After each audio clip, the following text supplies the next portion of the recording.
Han Li's Wuxia Adventures. Chapter 27:15. Fly into a rage.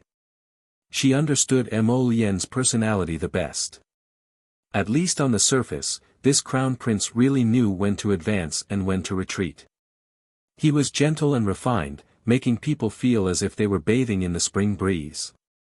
To be able to make Aunt Jing run over to find her and say that His Highness the Crown Prince would fly into a rage, he probably drew his sword in a murderous rage. Crown Princess, His Highness the Crown Prince is about to execute all the maids and servants in Yulan Court.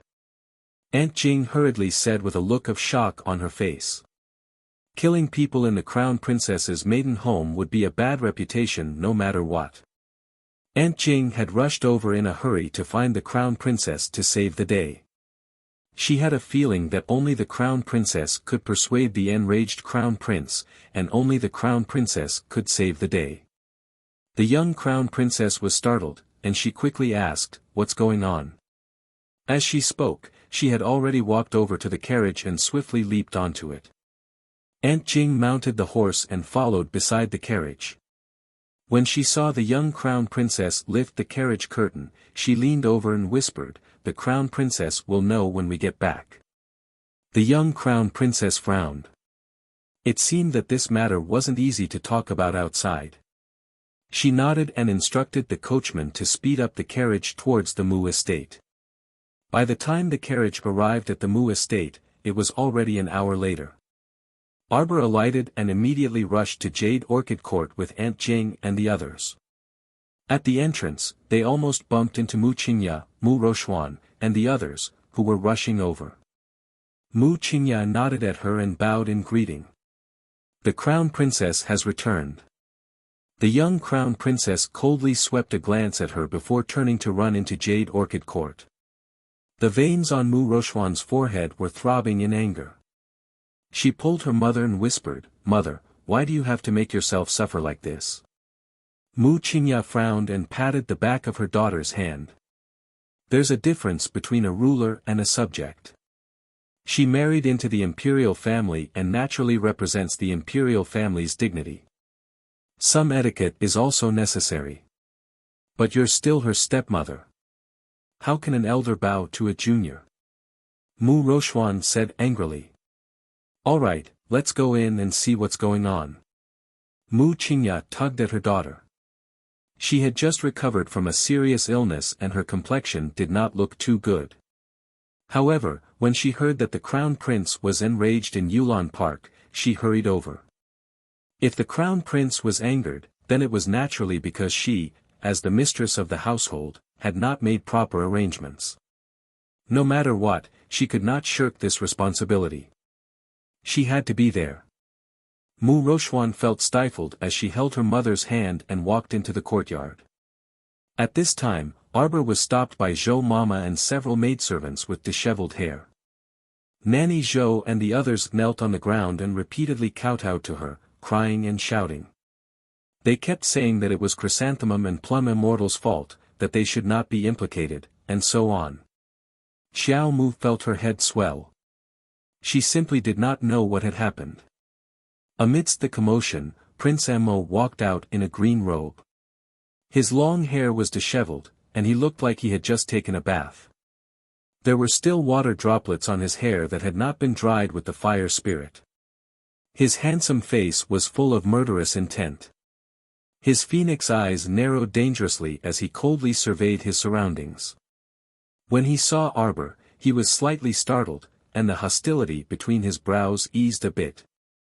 So the Crown Prince was so handsome after taking a bath. His features were picturesque, and his person was like jade. So good-looking. Sir Jojo's eyes lit up. He hurriedly ran over and threw himself into the Crown Prince's arms, rubbing his chest. "I'm back."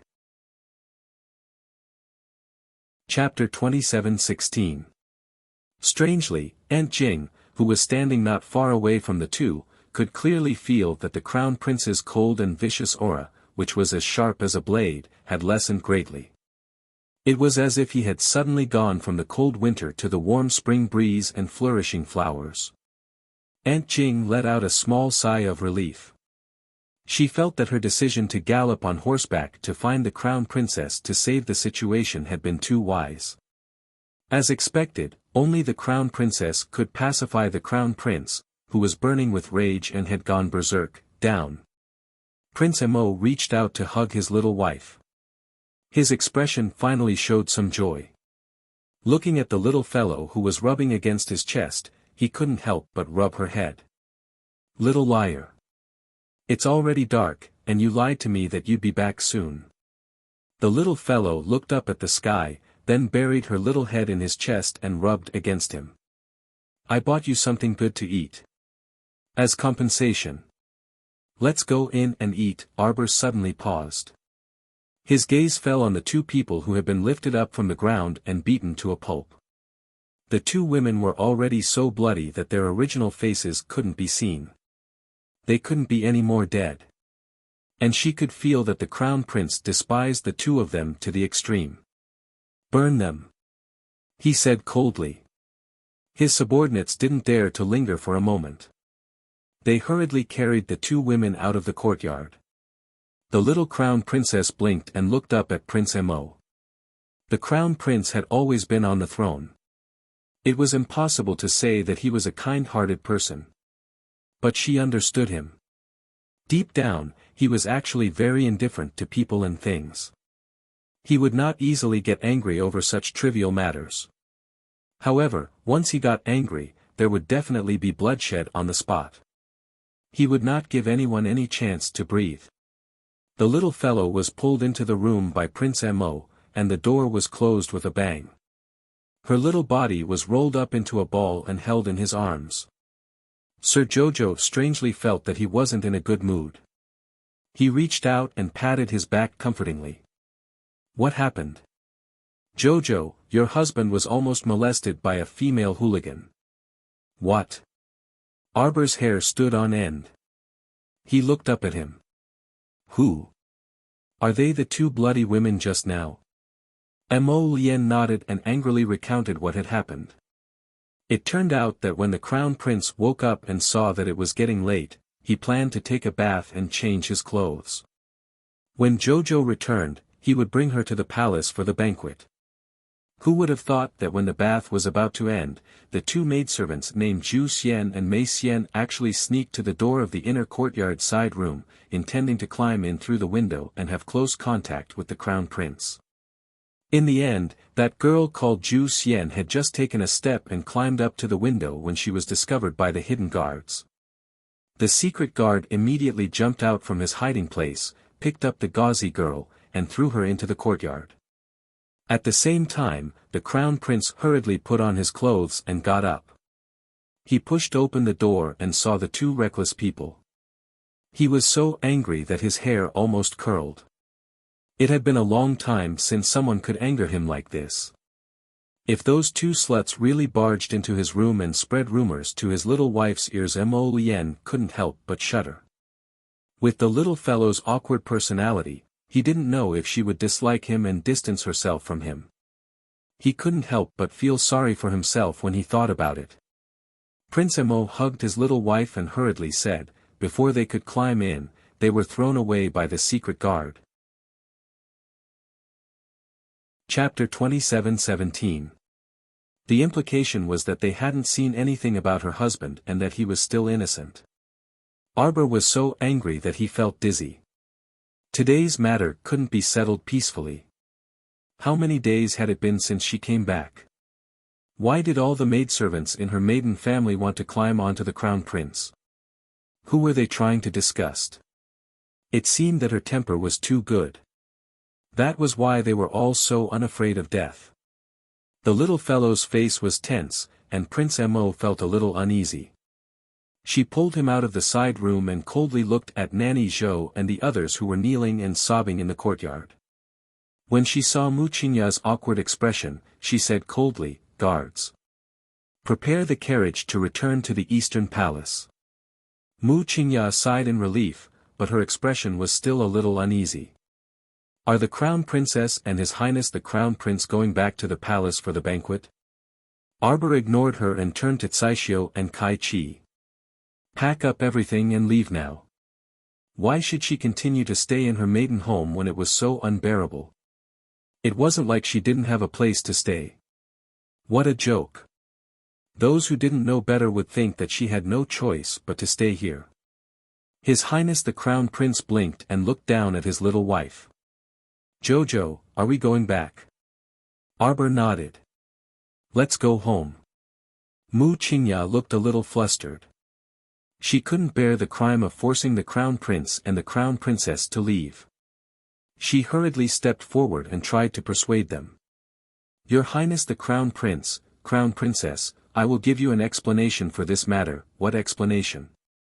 Arbor rudely interrupted her and said with a sneer, ever since I stepped into the Mu family, tell me yourself, how many things have happened?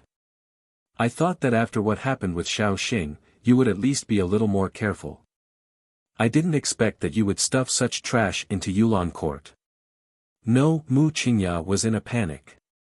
She hurried forward to explain, but she was in such a hurry that she tripped and almost tripped. Mu Rochuan hurriedly rushed forward to support her. Her eyes were filled with anger as she glared at Arbor. She suppressed her anger and said in a low voice, Crown Princess, can you listen to my mother's explanation? What else is there to explain? Xiao Mu gazed coldly at this pair of mother and daughter. She then turned around to tell Caixio and Caichi, who were carrying things out, hurry up.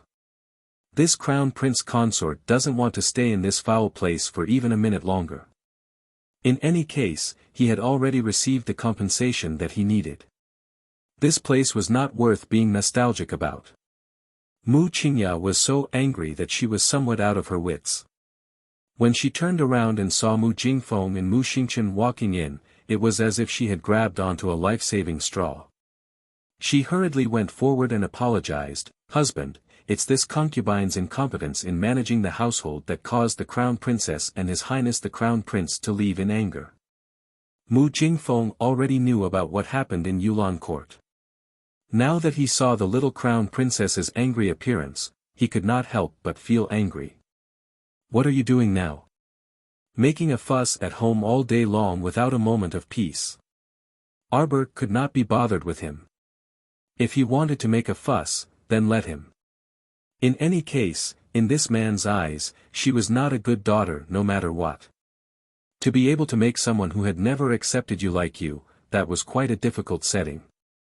She had no reason to curry favor with this person and make him like her. After all, she was not a spirit coin, right? Kai Xiu and Kai Chi moved swiftly. As they spoke, they had already packed up the things. Chapter 27:18. The two swiftly packed the Crown Princess and Crown Prince's clothes and utensils into the carriage before standing next to Li Yi and coldly watching the flustered and exasperated Mu Jingfeng and his wife.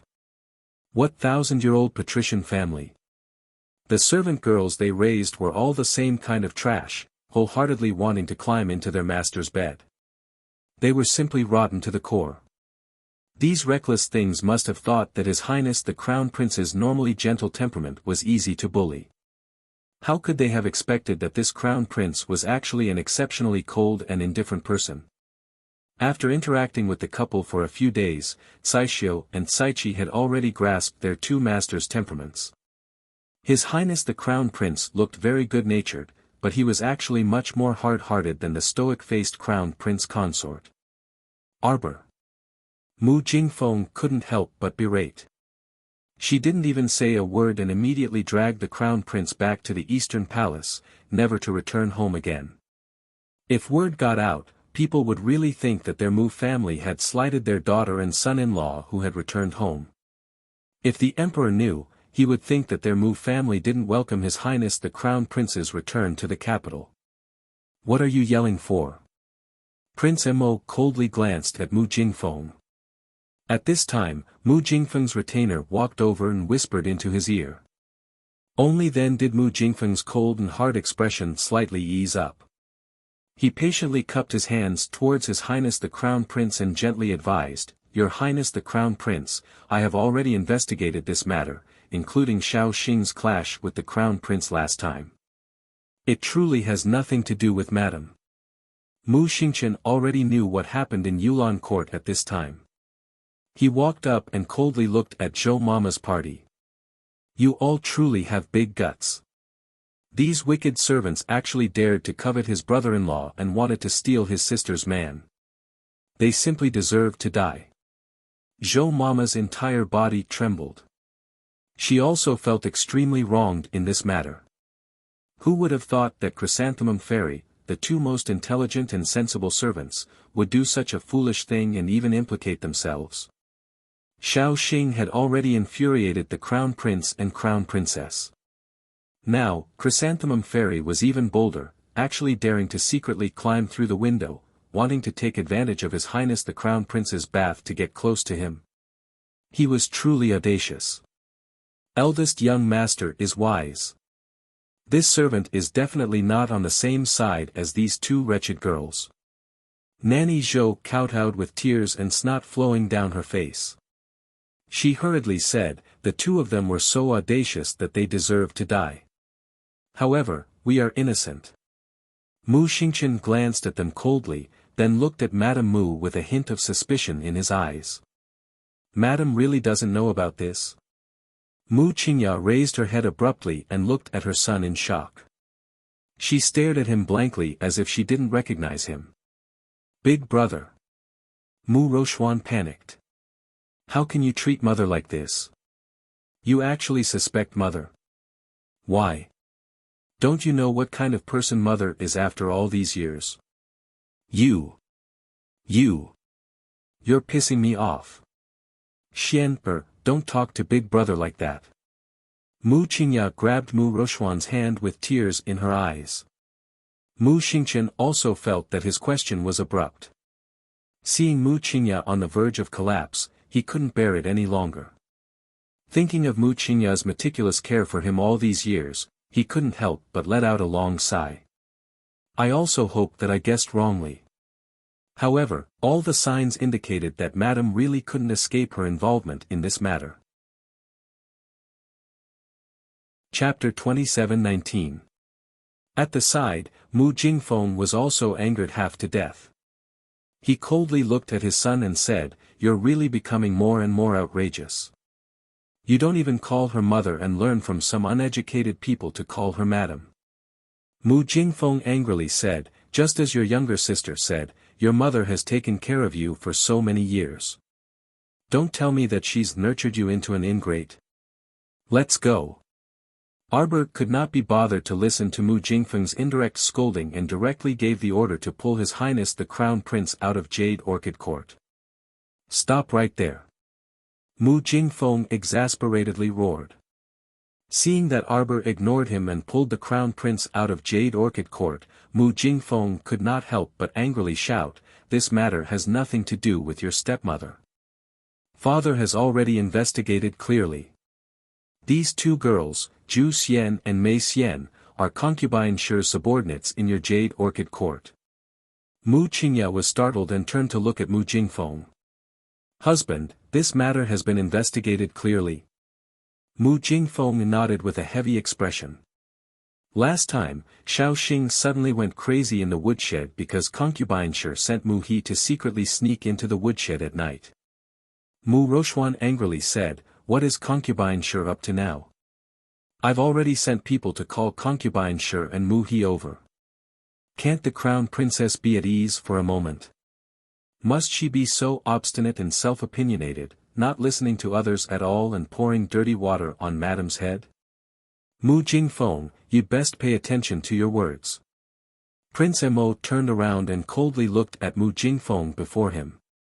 Mu Jingfeng hastily cupped his hands and said, "Your Highness the Crown Prince, please allow me to report this. This steward of Jade Orchid Court, as well as the group of servants, did not do their job well and provoked your Highness's anger.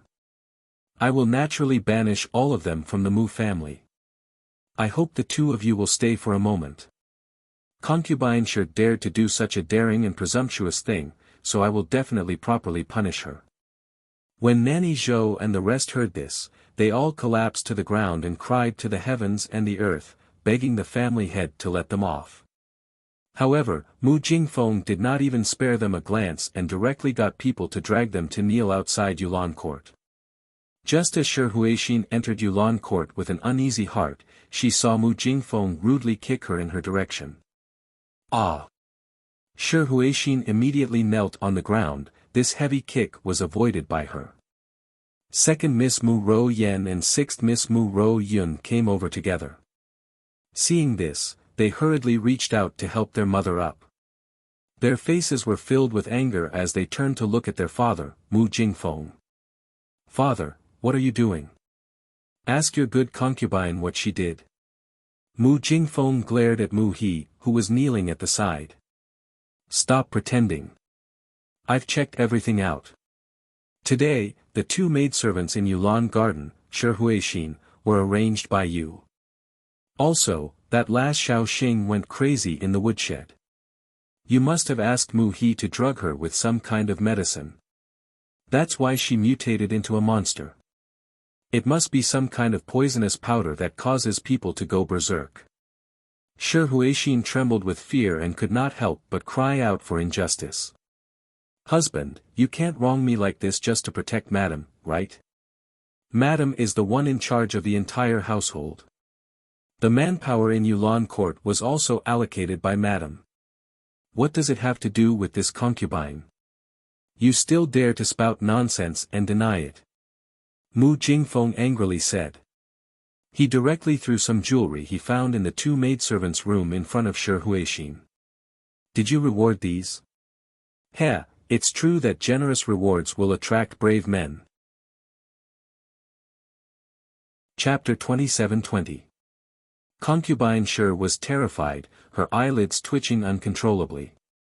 "Not only do you want to make things difficult for the crown princess, but you also want to use this to pull Madam down, right?" Mu Jingfeng pointed at concubine Shi and scolded, "You usually look gentle and kind, but I didn't expect you to be so scheming. This family head was almost kept in the dark by you and wrongly blamed Madam." Shi Huixin turned pale with fright and abruptly turned to look at Mu Qinya. The venomous glint in her eyes could practically turn into a substantial arrow and shoot out. She already knew that Juxian and Mei Xian were people she arranged to be in Yulan court. This woman, had long been watching all of this coldly from the sidelines. Shi Huixin originally thought that she was a hunter and could laugh as she watched the dog-eat-dog scene in Yulan court.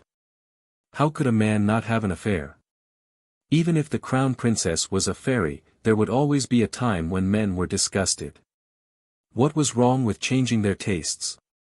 However, with the crown princess's arrogant personality, if she knew that His Highness the Crown Prince favored two maidservants, who knew how she would kick up a fuss? His Highness might tolerate it once or twice. If she caused too much trouble, she would definitely be disliked by His Highness the Crown Prince. She could just sit and watch with a sneer, so she repeatedly warned her two daughters not to make a move, intending to sit and watch the dragons fight. Who would have thought that she would be pecked blind by the wild goose all day long? Not only did His Highness not play by the rules, but even Madam was biting back at her. She had long known that this Madam, who ascended to the position of the family head's wife with a body without any cultivation, must be a very scheming person. However, she did not expect her to be so vicious as to push all of this to her. Most importantly, Mu Jingfeng really believed it. Shi Huixin hurriedly walked a few steps on her knees and cried, "Husband, this concubine has been wronged." How could there be such a coincidence that Mu Liang found a large amount of jewelry in the two maidservants' room as soon as he went to search? Only husband, that brainless person, could be fooled like this. This concubine is merely a small concubine. How can I be the master of Yulan court? Concubine Shi cried. How can this concubine's hands be so long? Even if this concubine harbored some ill intentions, there's no way I could shut up. Mu Jingfeng looked at her coldly and kicked her to the side. Mu Royun and Mu Ruyan became anxious. Father, how can you treat mother like this? Mother? This was the first time Mu Jingfeng heard this word from his two daughters. In a moment of desperation, Mu Ro Yen and Mu Ro Yun also blurted out the way they usually addressed each other in private. When the two of them were outside, they were actually very polite. They never dared to be presumptuous in front of their father and always called Yinyang Shirinyang. So this is how you teach your daughter. She's so unruly. Mu Jingfeng said coldly. I thought you were a good person, but it turns out that you've hidden yourself quite well. Shi Huixin's face was deathly pale, unable to defend herself. How did things come to this? Shi Huixin simply couldn't figure it out. She hurriedly crawled a few steps forward and tugged at Mu Jingfeng's trousers as she cried, Husband, husband, this concubine knows her wrongs. Husband, please forgive this concubine this once. Shi Huixin was not foolish. Since husband had already said this, it meant that he had already decided that she had to take the blame today. Regardless of whether madam was the one who did this, husband wanted to absolve madam. Thus, she had to admit it no matter what. Even if she did not admit it, she had to swallow her pride and admit it. Chapter 27-21. Moreover, even if they took 10,000 steps back, there were both witnesses and evidence. She really couldn't be unrelated to the matter of Zhu Xian and Mei Xian climbing through the window. Concubine Shi was able to secure a position in this family and even gave birth to 2 daughters, so she naturally won Mu Jingfeng's heart. Arbor couldn't be bothered to watch concubine Shi cry and beg for Mu Jingfeng's forgiveness. He pulled the crown prince and walked straight to the carriage parked at the entrance of Yulan Court. Before boarding the carriage, she coldly said, It's not too much to beat such a wicked woman to death. If family head Mu's heart aches and you can't do it, this crown princess can send someone to do it for you. Mu Jingfeng and Shi Huixin both stiffened. Let alone Shi Huixin, even Mu Jingfeng didn't expect this at all. This little crown princess was actually so ruthless. It was just a small matter, yet she wanted to beat Shi Huixin to death. Mu Jingfeng's expression darkened. Concubine Shi is in the wrong, but her crime doesn't warrant death. What's more, the 2 main culprits' maidservants have already been Huifeng. Crown Princess. Drag concubine Shi out and flog her 200 times. To a delicate and frail concubine, 200 floggings was a death sentence. Although concubine Shi had a bit of cultivation to protect herself, the ones flogging her were all great spiritual masters above level 11 in the Hidden Night Pavilion. Let alone 200 floggings, she didn't even know if she could endure 100 floggings. What are you doing? You can't do this. Concubine Shi shrieked in fright and cast her gaze to Mu Jingfeng. Husband, husband, save me, husband. Concubine. Concubine, Mu Ro Yen and Mu Ro Yun were very anxious, and they hastily came up to drag their mother away. Huifeng rudely blocked them with his sword and coldly said, Unrelated people should all stay away. Don't obstruct official business. When the carriage moved, concubine Shi's wretched wails had already spread. Arbor coldly lowered the carriage's curtains, not the least bit moved by her words. Jojo. Prince Mo reached out and pulled the little fellow into his arms, shaking her little body. Don't be angry, okay? Arbor was a little angry with herself. These 2 days, she should have left after receiving the compensation, but she still insisted on staying in the Mu family that didn't like her, causing the crown prince to suffer for no reason. It was bad enough that she had to suffer, but now this little concubine mother dared to bully her man. She was simply acting recklessly. I'm sorry for making you suffer.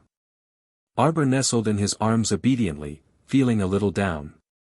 Crown Prince Mo was taken aback, and the messy thoughts in his mind instantly vanished without a trace. Jojo was not angry with him. Jojo was worried about him. The crown prince was so happy that he wanted to fly. He hugged the little fellow and said softly, It's good that you're not angry with me. Why would I be angry at you? Jojo thought about it and rolled his eyes at him. I'm not a fool. If I don't believe you, I'll believe those gossipy girls. What was there to believe in those people? They were just a bunch of passers-by, so there was no need to pay attention to them. Prince Mo's eyes curved into a smile. Jojo. Your Highness, His Excellency the State Preceptor's carriage is coming. The coachman subconsciously slowed down. Prince Mo, who was interrupted, frowned slightly and said in displeasure, you even have to ask this. Go over. The two carriages, one on the left and one on the right, entered the palace road leading to Lushing Gate at the same time. However, the State Preceptor's carriage was carried by 16 people, so it moved rather slowly. When it made a big turn, it encountered the Crown Prince's carriage and had to stop. Chapter 27-22. State Preceptor, it's His Highness the Crown Prince's carriage. A servant in green followed the carriage. Seeing this, he couldn't help but frown slightly. His Highness the Crown Prince, who had caused an uproar with the Crown Princess not long after entering the capital, actually didn't care about the State Preceptor at all. He directly let the carriage pass without stopping for a moment, let alone greet the State Preceptor. Even the great emperor was not so rude in front of the State Preceptor. The servant was angry. The Crown Prince and the State Preceptor entered the palace through Lushing Gate without any hindrance. Naturally, no one dared to stop them. Prince Mo and Jojo planned to go back to the East Palace first. The little Crown Princess was travel-worn all day. She still needed to wash up and change her clothes to not lose her dignity. The State Preceptor went directly to the banquet venue, the Hall of Wuxia. It was almost 5:00 in the evening. The Hall of Wuxia was already brightly lit. The officials who arrived first had already exchanged greetings and now sat down in front of several tables. Several officials stood in the middle of the hall with their families and chatted with others. The women were also familiar with each other. Today's banquet in the Hall of Wuxia was actually a late welcome banquet for the Crown Prince and the Crown Princess. Those who could be present were generally officials of the third rank and above and their families. Of course, martial arts were popular in the Divine Land. People from the 6 aristocratic families and several major sects were also invited. These clans were naturally great aristocratic families that could hold their own in the outside world. His Majesty has arrived. Everyone stood up and bowed in the direction of the door, saluting in unison. Your Majesty. Rise. The great emperor was in a good mood today. He just received news that the little brat and his wife had a quarrel with the Mu family and returned to the palace. State Preceptor is here. Before everyone could sit down, they hurriedly faced the door and bowed again. State Preceptor. A man slowly walked in through the door. His face was very handsome, and there was a hint of a smile between his eyebrows. He looked like a flowing wind and a swimming dragon. His entire person was like a venerable bathed in holy light. He looked to be in his early 20s, but everyone knew that the State Preceptor looked like this decades ago. No one knew how old the State Preceptor was. However, his transcendent deity realm cultivation was still very admirable and feared. No need to be so courteous. The State Preceptor spoke gently with a smile on his face. Sit down. The great emperor's mood was really good. There was even a smile on his face. The officials couldn't help but be shocked, thinking about it, nothing good happened today to make the great emperor so happy. Family head Mu. Just as everyone's buttocks touched the stool, they heard the great emperor laugh and make things difficult for them. I heard you chased my son back. Mu Jingfeng's lips twitched as he hurriedly stood up. This Mu is terrified. The great emperor's handsome face stiffened. Could it be that because of the ownership of the Crown Princess's mother's dowry, you have a grudge against the Crown Prince and the Crown Princess? The family head of the medical family, the Dou family, who had always been at odds with the Mu family, couldn't help but laugh unkindly. Family head Mu, you're too petty. It's natural for the Crown Princess to be ordered to collect debts. You actually chased the young couple back to the palace. That's too much. Everyone's eyebrows twitched silently. Family head Do, can you be more shameless? Mu Jingfeng's face darkened. Just as he was about to refute, he heard a voice outside the door. Crown Prince, the Crown Princess has arrived. Chapter 27-23. Everyone looked up at the same time. Both of them were dressed in black formal attire, with a circle of golden silk and red thread around the sleeves and corners of their robes. The Crown Prince's posture was tall and straight. The Crown Princess's icy appearance was elegant and natural. The moment these two entered the main hall, they immediately stole everyone's attention. Even the sound of everyone's breathing subconsciously became softer as they stared unblinkingly at the two of them. Sitting on his throne, the emperor inexplicably felt a little stifled as he watched the scene before him. Because, regardless of whether he admitted it or not, these two little brats actually looked so compatible. It was as if time had returned to the past. He actually seemed to see his flawlessness behind them. The emperor's gaze softened slightly. At the same time, the gazes of the various aristocratic families' patriarchs, various officials, madams, and noble ladies also landed on the couple in the middle of the hall. There were truly some who were envious, some who were jealous, some who were emotional, and some who were praising them. Amidst these gazes, Arbor only felt a scorching gaze land on her. She reflexively turned her head and met a pair of cold and heavy eyes the moment she looked up. Within those gloomy eyes, a faint green light flashed and disappeared, immediately causing her heart to feel slightly cold. More than that, a sliver of fear coiled around her heart like a venomous snake. Feeling the warmth in her hand, Arbor looked up and saw Prince Mo looking down and smiling at her.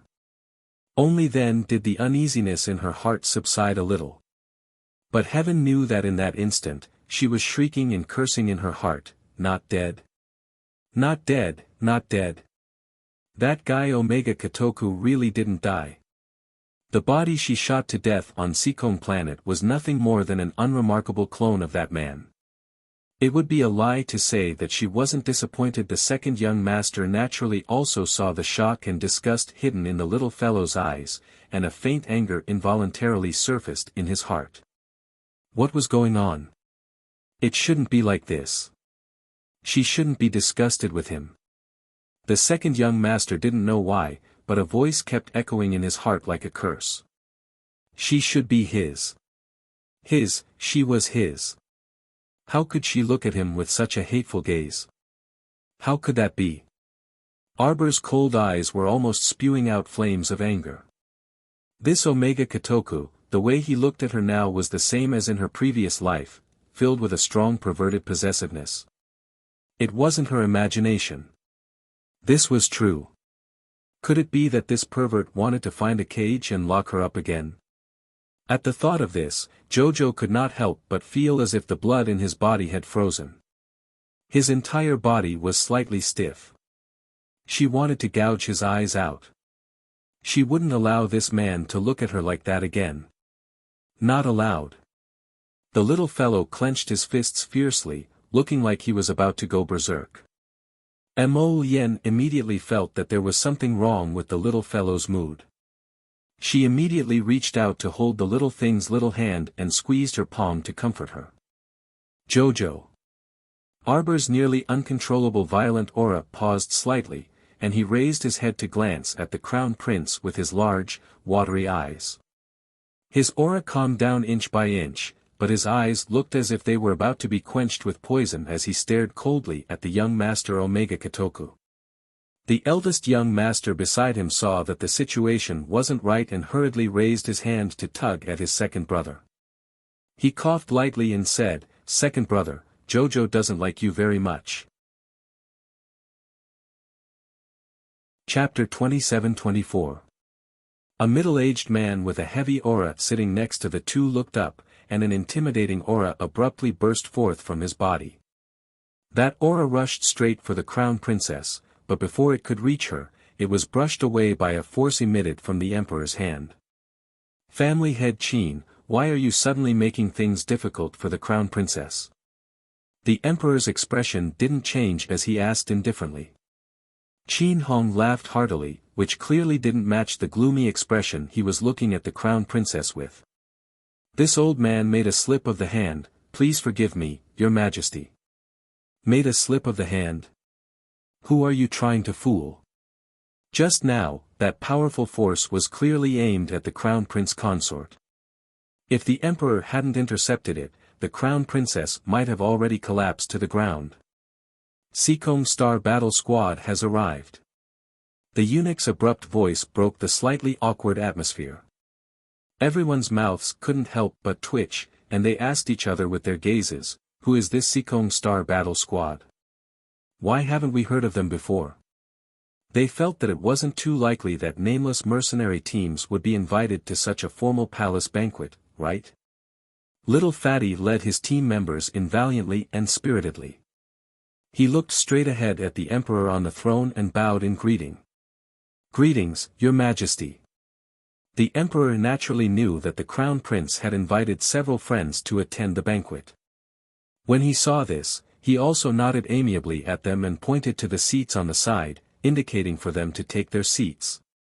Being led by Crown Prince Mo, the young Crown Prince consort was currently heading to the first seat below the emperor's. She suddenly paused and turned to look at family head Mu, whose face had darkened. The young crown princess seemed to have thought of something, and she turned around and called out to the air, Huifeng. Huifeng's figure flashed, and he appeared in front of her like a ghost. He said with a grin, "What orders does the crown princess have? Has concubine Shi been beaten to death?" Everyone naturally heard the young crown prince consort's words clearly, and their mouths couldn't help but twitch. Huifeng hastily replied, "This concubine Shi has a life-saving pill. I swallowed it before I was beaten. His legs were crippled, but his life was saved." "Not dead?" Arbor asked in surprise. "No." Huifeng lowered his head. "Oh." The little crown princess didn't say anything else. She pulled the crown prince to her seat. Huifeng silently regretted his incompetence. He wondered if the deranged crown prince would throw him into intensive training for a month because of this matter. When he passed by family head Mu and Madame Mu, Arbor glanced at them coldly from the corner of his eyes. He didn't say a word to them and directly walked over with the crown prince. Everyone present, therefore, very intuitively felt that the crown princess and the Mu family's father and daughter were like enemies. Mu Jingfeng was so livid that his face turned green. He felt that he had completely lost face because of this Jinx's daughter. Qi Xianxian sat in front of the table, her eyes darting around as she curiously sized up family head Mu. She had heard a lot of gossip in the past few hours, and she felt that each and every one of them was incomparably explosive. Sigh, she didn't expect that she would miss out on so many exciting things after being in closed-door cultivation for so many days. It simply made her wring her hands.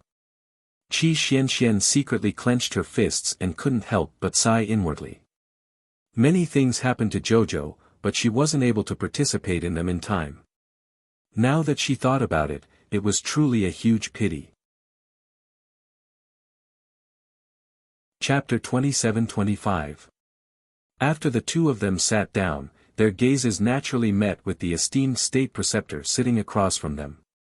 This esteemed state preceptor, whose entire body seemed to be bathed in holy light, smiled and nodded at the two of them, appearing to be an extremely gentle person. The young couple looked at each other, and both of them bowed to the imperial preceptor who enjoyed quite a high reputation. Arbor sank into contemplation and felt family head Qin's icy gaze land on her from time to time. She didn't remember offending this family head Qin before. If there was any enmity, it was probably the grudge of her killing his son once.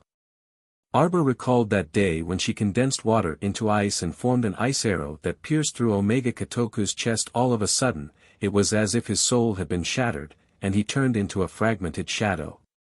This shouldn't be his original body. Arbor took a deep breath and suppressed the raging fury in her heart. This person's gaze just now made her feel extremely uncomfortable. Madame Goen has arrived.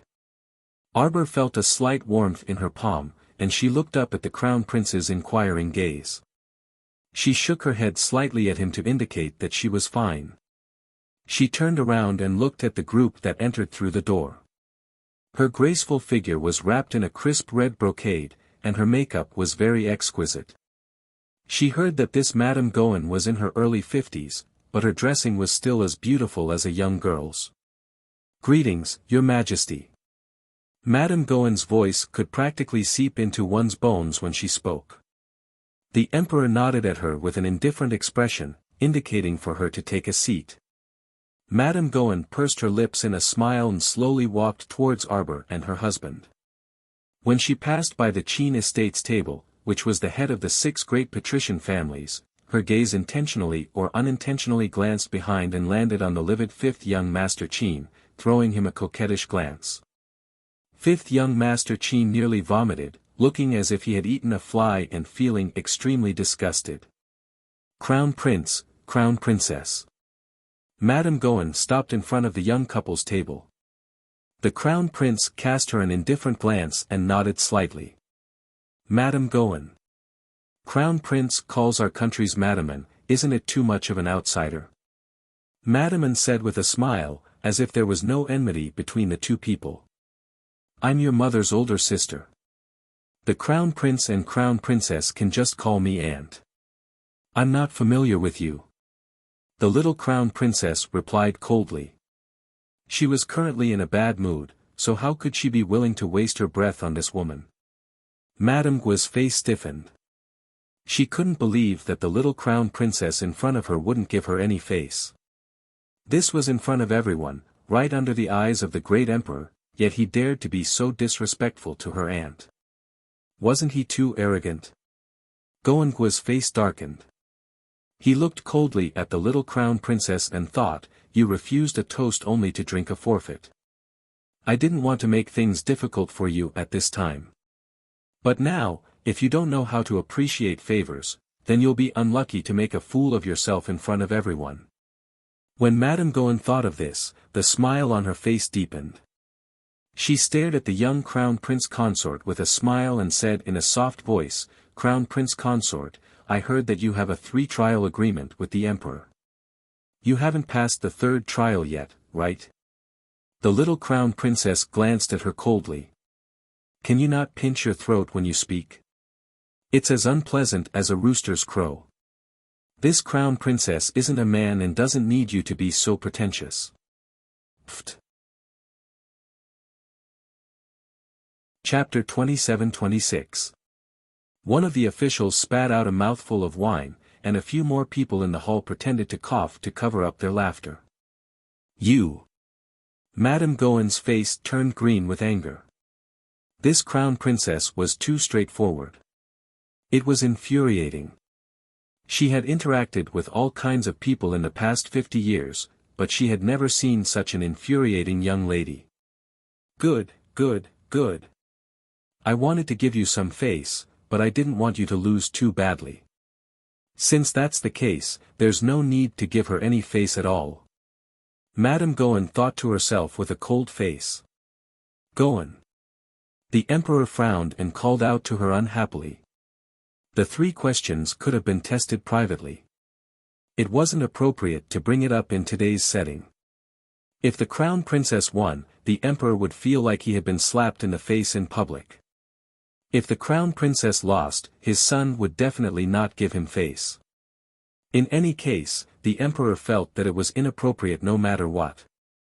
Madame Goen brought up the test regardless of the timing, and the Emperor was somewhat dissatisfied with her. However, Madame Goen was already in a difficult position. She had already mentioned the 3 questions. Could it be that she could scram back to her seat now and ignore what she said earlier? Obviously not. She could only ignore the Emperor's oppressive gaze and brace herself to continue.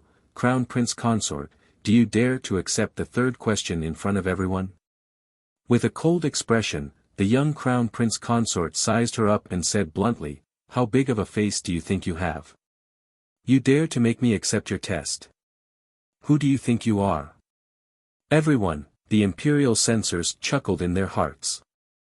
Thinking back to that time in the imperial study, the young crown princess even dared to rebuke the emperor, let alone a mere Madame Gohan. She really didn't know what was good for her. Gohan, back down. The emperor couldn't help but say. He really couldn't bear to see Gohan continue to be stupid. Madame Gohan turned and looked at the emperor with grievance. She bowed and said, "Your Majesty, Gohan heard that your Majesty still can't make up your mind about the third question. Gohan is just being kind and wants to share your Majesty's burden." The emperor wanted to slap this woman to death. "Share your worries, my ass. We didn't say that we were going to test the crown princess now. Today's banquet was to welcome the crown prince and the crown princess, as well as to introduce them to the ministers and aristocratic families. There was no need to test the crown princess on such an occasion.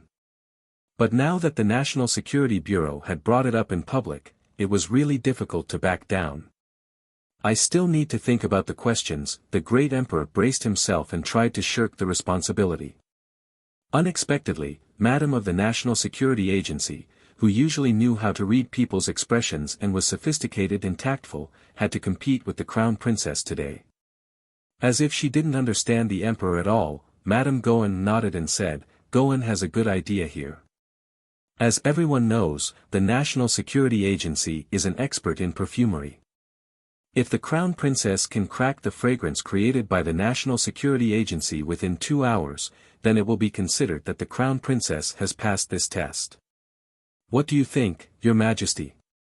Madame Gohan suggested with a smile, as if she really wanted to help the great emperor solve his problems.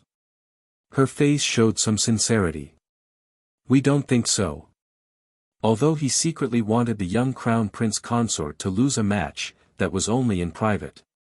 How could he want his own son to lose face in public because the crown princess lost the competition? The emperor's warning gaze landed on Madame Gohan's face. Chapter 27-27. The faint pressure in those eyes made Madame Gohan slightly apprehensive. She secretly cursed.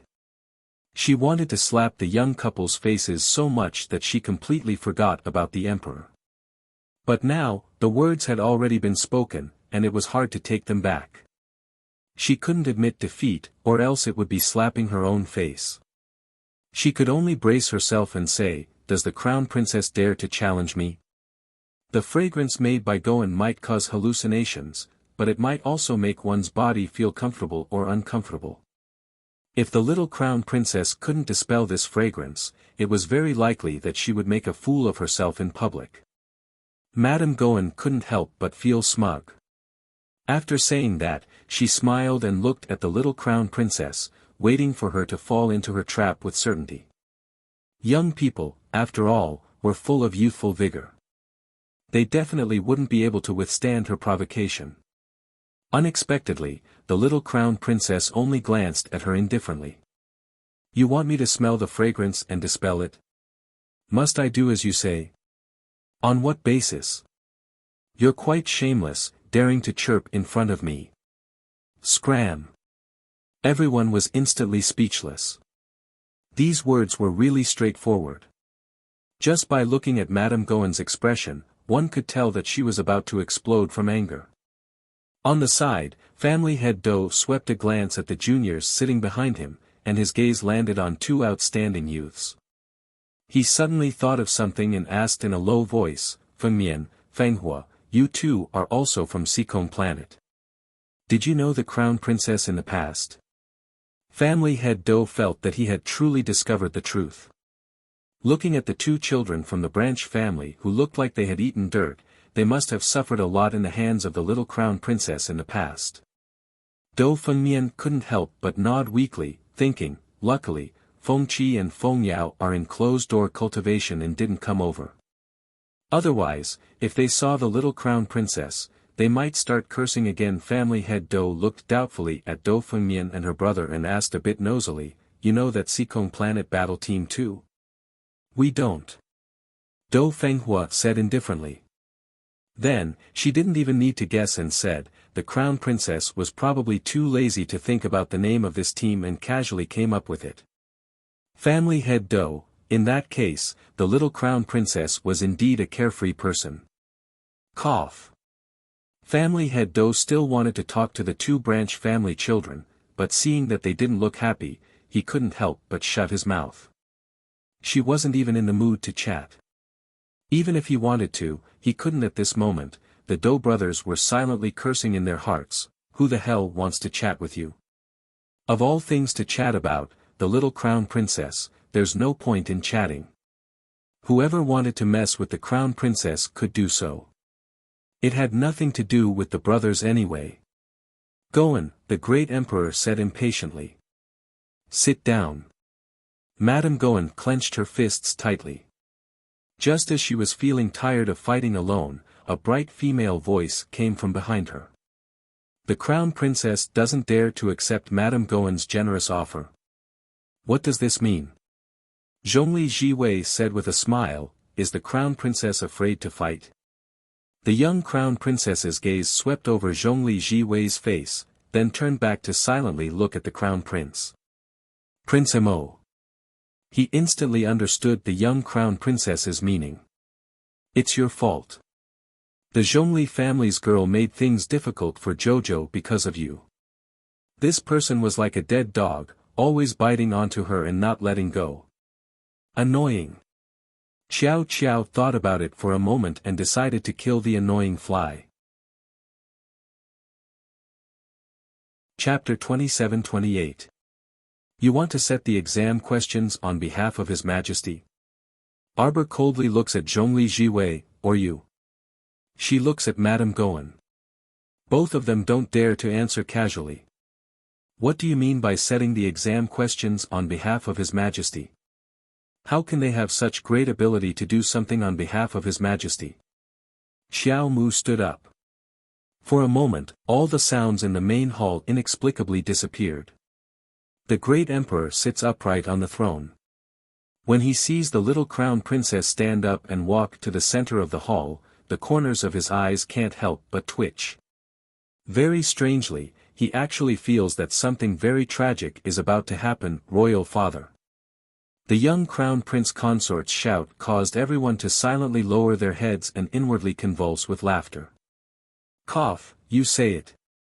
The great emperor feels that he still needs to explain, so he says, "The matter of the exam questions was not leaked by us. It must be the people below who didn't keep their mouths shut and spread this news to the Goen. However, there are many people in the palace, so it's understandable." Prince Kong chokes. He pretends to pick up the teacup and takes a sip, suppressing the trace of laughter in his eyes. His Majesty is actually a bit timid in front of the little crown princess. It's said that His Majesty summoned the little crown princess before and originally wanted to give her 3 exam questions to make things difficult for her. In the end, he was slapped in the face by the little crown princess. She solved the 2 questions with unusual ease, so the great emperor left the 3rd exam question. The great emperor probably still doesn't know the little crown princess's identity as a talisman master and alchemist. She doesn't need to rely on her family. She can defeat all the noble ladies of the imperial capital's aristocratic families with her own strength. Prince Kong decides to sit and watch the situation unfold. Arbor looks up at the great emperor, "Since Madame Goen wants to overstep her authority and test me on behalf of Imperial Father, she should pay the corresponding price, right?" The great emperor subconsciously blinks, trying hard to understand the little crown princess's meaning. "She tested me to smell the fragrance, so I have to test her and let her smell my fragrance." The little crown princess says with a serious face, "This is called politeness demands reciprocity." Was this the meaning of reciprocity? Everyone thought with a confused expression. "You know how to mix incense too?" The little crown princess shook her head solemnly. The great emperor was speechless. "Then why did you let them smell the fragrance?" "It doesn't matter if I know how to make perfume or not, I just want to smell my fragrance." The great emperor coughed lightly and turned to look at Madame Goen. "Goen, do you agree to the little crown princess request?" "Why not?" Madame Goen was arrogant on the surface, but she was laughing crazily in her heart. Was this crown princess stupid? She actually wanted to compete with her in perfumery. Ahahaha. Then, she would let her have a taste of her power as the madam of the National Security Agency. Gohan flipped his hand and took out a small purple gold cauldron from his inner world. Arbor stared at the furnace in her hand and frowned slightly. It turned out that the cauldron used to cure His Majesty's head wind disease was given by this woman.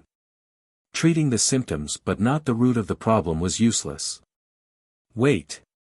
Prince Mo suddenly said, this crown prince will bet 50 million spirit coins on my wife winning. Everyone immediately burst out laughing. Your Highness the Crown Prince, you're too funny. Where's your aloofness? The funniest thing was that Prince Kong, who usually didn't smile, suddenly slapped the table and stood up, saying, this prince will bet 30 million on the crown princess winning. The imperial censors didn't want to ridicule him anymore. In the hall, the crown prince took the lead to bet, and Prince Kong immediately followed suit. Prince Jianping immediately went up against the crown prince, betting 10 million spirit coins on Madame Gohan winning. Chapter 27-29. Dear members of the royal family, can you be any more ridiculous? Can't you all lead a good start? The great emperor waited for everyone to finish placing their bets before he secretly called Eunuch Hu, who was waiting at the side, to secretly take out 30 million spirit coins and bet all of it on his son. Hu Dequan wiped his sweat and put on a hopeless expression. He held the spirit coins and ran to the crown prince's side to place his bets. Everyone placed their bets in full swing. Eunuch Hu led a group of young eunuchs and counted the number of spirit coins placed by both sides with a dumbfounded expression. He didn't know if he didn't count, but after counting, he got a shock. Everyone present was indeed super rich. It was no wonder. If these people weren't the royal relatives, third-rank officials and above, then they were the heads of various aristocratic families and sections. The young masters and young misses were also all rich goods. Both sides bet as high as 800 million. It was just that the bet on Madame Gua's side was 3 times that of the young crown princess side. By the time the young eunuchs finished counting the bets, an hour had already passed. All the courtiers didn't eat or drink anymore. They all crowded around Eunuch Hu to see the amount they calculated. Prince Kong slapped his thigh and laughed out loud. My bet took up about 15% of the total bets. After winning later, I'll get at least 60 million from the other side. Ha ha ha ha ha. Ha, just thinking about it made him so happy that he couldn't close his mouth. Profit, profit, profit. Everyone's mouth twitched. Prince Jianping at the side couldn't help but say in a low muffled voice, Big brother, you're saying it as if the crown princess will definitely win. Prince Kong glanced at his youngest brother. That's right. I'm especially confident in the crown princess. I want to raise the stakes. A resounding voice suddenly drowned out everyone's voices. Everyone turned to look. It was Prince Jianping, Mo Kuan. They couldn't help but subconsciously wipe the sweat on their foreheads. Prince Jianping took out a spirit coin card and threw it in front of Hu Dequan. Add 20 million. Prince Jianping only felt his eyelids twitch violently. This son of a bitch, he had already bet 5 million just now. Adding 20 million now, wouldn't it be 2,500? This was too exaggerated. He had invested all of his life in this. The more you bet, the more you win. Prince Jianping arrogantly raised his chin and snorted. I bet on the crown princess to win. Everyone was stunned. This crown prince of Jianping is really here to be funny. He had placed his bets on both sides. Although he did not seem to be on good terms with the crown princess, deep down, he actually felt that the crown princess would win. Hence, he placed a huge bet on the crown princess. Even Prince Mo couldn't help but secretly twitch his eyebrows and raise his hand to rub his forehead. Eunuch Hu shouted, all right, all right. Princes, clan heads, and lords, please place your bets and leave. All right. It's over. You can't raise the stakes anymore. Eunuch Hu shouted. The great emperor couldn't help but have a headache. His personal eunuch had fucking become a gambler. On the crown princess side, she had more than 200 million in her capital pool. The crown prince had 5,000, Prince Kong had 3,000, Prince Jianping and the Dou family had 2,000 each. Qi Xianxian and the rest had jointly placed 40 million, while the great emperor, the state preceptor, and the Qin estate had placed their bets. Several imperial censors, Prime Minister Gao, and the other lords had placed their bets for fun and only took up a small portion. In total, there were only a few dozen people on the crown princess side who placed their bets. Everyone else had all placed their bets on Madame Goen to win. After all, Madame Goen was really skilled at making incense. No one wanted to lose money. In any case, they were familiar with Madame Goen. As for the crown princess, they didn't know how capable she was. Chapter 27:30. Madame Goen reveals a faint smile, glancing at the crown princess and saying, "Crown princess, I'm sorry, but there are more people buying here. If it were someone else, they would really be embarrassed." Unexpectedly, this little crown princess looks at her expressionlessly. There's nothing to be embarrassed about. The fewer people buying, the more money we get. Everyone can't help but be speechless. Crown princess, you should be a bit more modest. You speak as if this pool is all your money. Prince Kong laughs loudly, that's reasonable, that's reasonable. Madame Goen, who placed a bet of 90 million, moderately maintains a smile on her face, but in reality, she wants to pinch the little guy in front of her to death. She's not afraid of the wind spraining her tongue. Then Crown Princess needs to be careful. Madame Goen sneers, putting the little purple gold cauldron on the table at the side. Madame Goen fans the little cauldron with a coquettish smile on her face. She takes out a small jade box from her bosom, using her fingernails to pick out a bit of creamy paste, and flicking it into the little cauldron. She dips her hands into the basin at the side, then takes out two other jade boxes the size of rouge boxes. She takes out some creamy paste from each box, and puts it into a clean little bowl. She uses the spring water from the bottle to pour it into the bowl, and evenly stirs it with her fingers. As she does these things, Arbor looks at her expressionlessly from the side. Then she says, "Hurry up." The corners of Family Head Dou's eyes twitch, and he almost bursts out laughing. Why does the little crown princess look more and more funny the more he looks? Mo Yen is very helpless. She steps forward a few steps and holds the little guy's hand, muttering, "Jojo, this is normal speed, don't use your abnormal pill refining speed to measure others." The little guy blinks, and silently shuts up. It's just that the more he looks at this person, the more sluggish her movements become. After the time it takes to burn a stick of incense, she's still grinding the creamy paste in the little bowl. He watches her take out a small porcelain jar again, and use a small pestle to stir the powder inside. Arbor can't help but roll her eyes. More than an hour later, Arbor was about to doze off in her seat. Finally, she heard Madame Goen calling her, "Crown Princess, you can come up and smell it." It was really not easy. It had been almost 2 hours, and this madam of the National Security Agency had only finished her perfume. The little fellow couldn't help but feel energized. He blocked the crown prince, Qi Xianxian, and the others behind him and quickly walked up to the madam, who had a slightly strange expression on her face. She looked like she was waiting for a good show, as if she was sure that Jojo would fall for it. Arbor's stoic face darkened. He approached the small purple gold cauldron and sniffed it twice.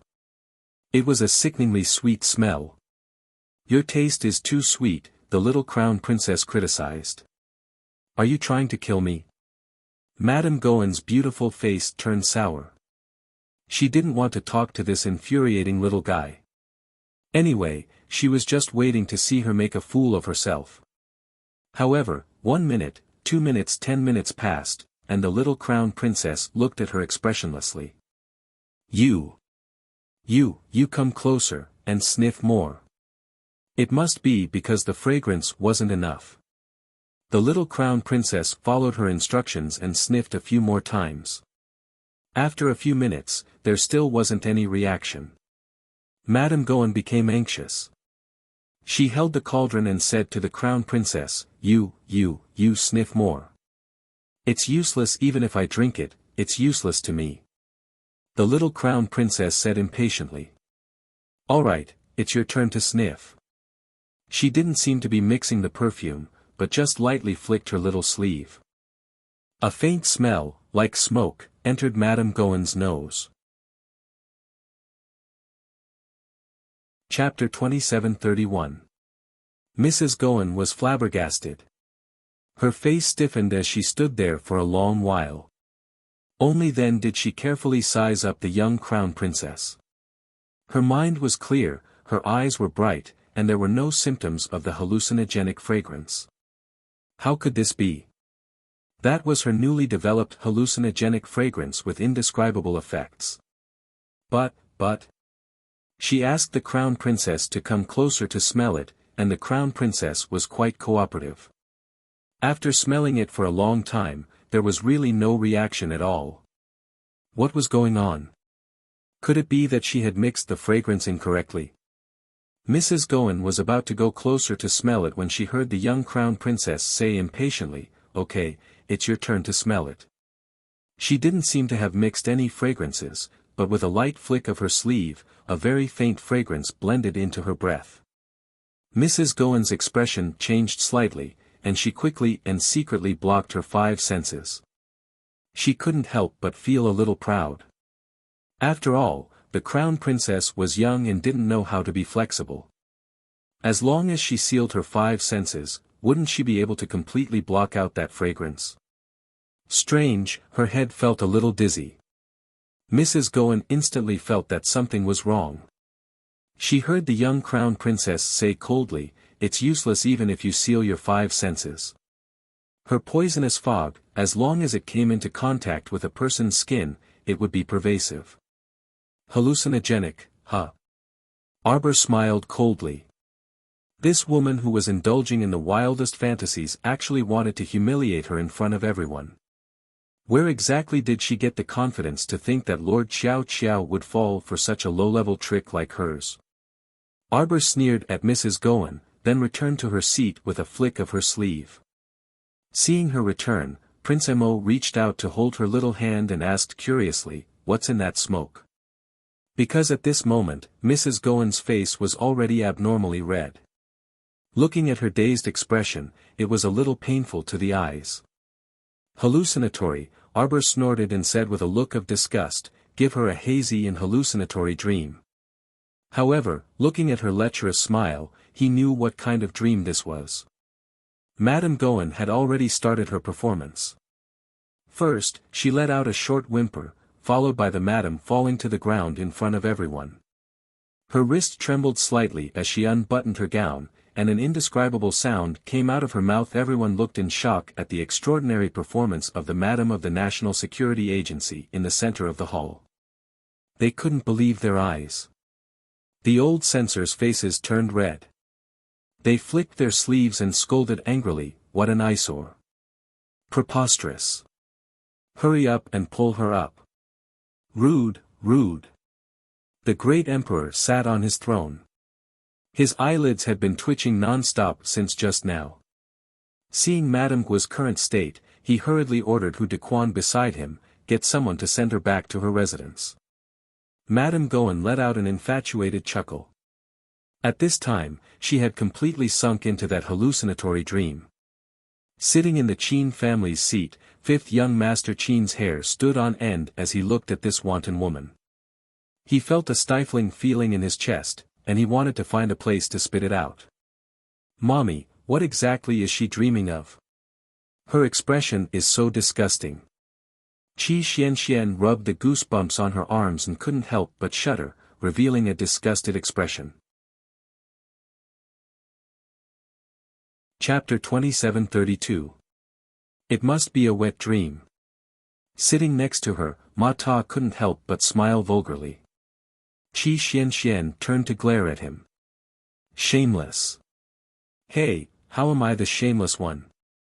Ma Ta rubbed his chin and muttered, it's this madam who's shameless. That shameless madam wasn't wearing 2 layers of clothing to begin with. Now that her gown was taken off, half of her fragrant shoulder was revealed. Not only did she mutter, she even started to touch herself. The extent of her actions was simply unbearable to watch. Young Sir Zither, don't go. Madame Goen murmured. Everyone could clearly hear the words, young Sir Zither, and their expressions instantly changed unpredictably. The faces of the Qin family members present all darkened. 5th young Sir Zither even glared fiercely in young Crown Princess's direction. Arbor was expressionless. Sir Jojo only gave her a fantastical dream to let her dream of what she wanted the most. As for what she dreamed of, how she would behave, and how much she would protrude, that wasn't something that Sir Jojo could control, alright. Why was he glaring at her? Prince Mo couldn't help but shudder and lean closer to his wifey. Sensing his oraneering, the young Crown Princess subconsciously rubbed the back of his hand and said in all seriousness, don't be afraid, I will protect you. Prince Mo couldn't help but be caught between laughter and tears. Currently, everyone present was actually rather curious about what wet dream Madame Goen was having. Judging from her licentious appearance, it seemed like she wasn't just messing around with one young Sir Zither. No wonder the expressions of the young Sir Zithers became increasingly dark. Pfft, ha ha ha ha. Very abruptly, a young Sir's laughter attracted everyone's attention. Prince Mo whispered in his wifey's ear, long family member.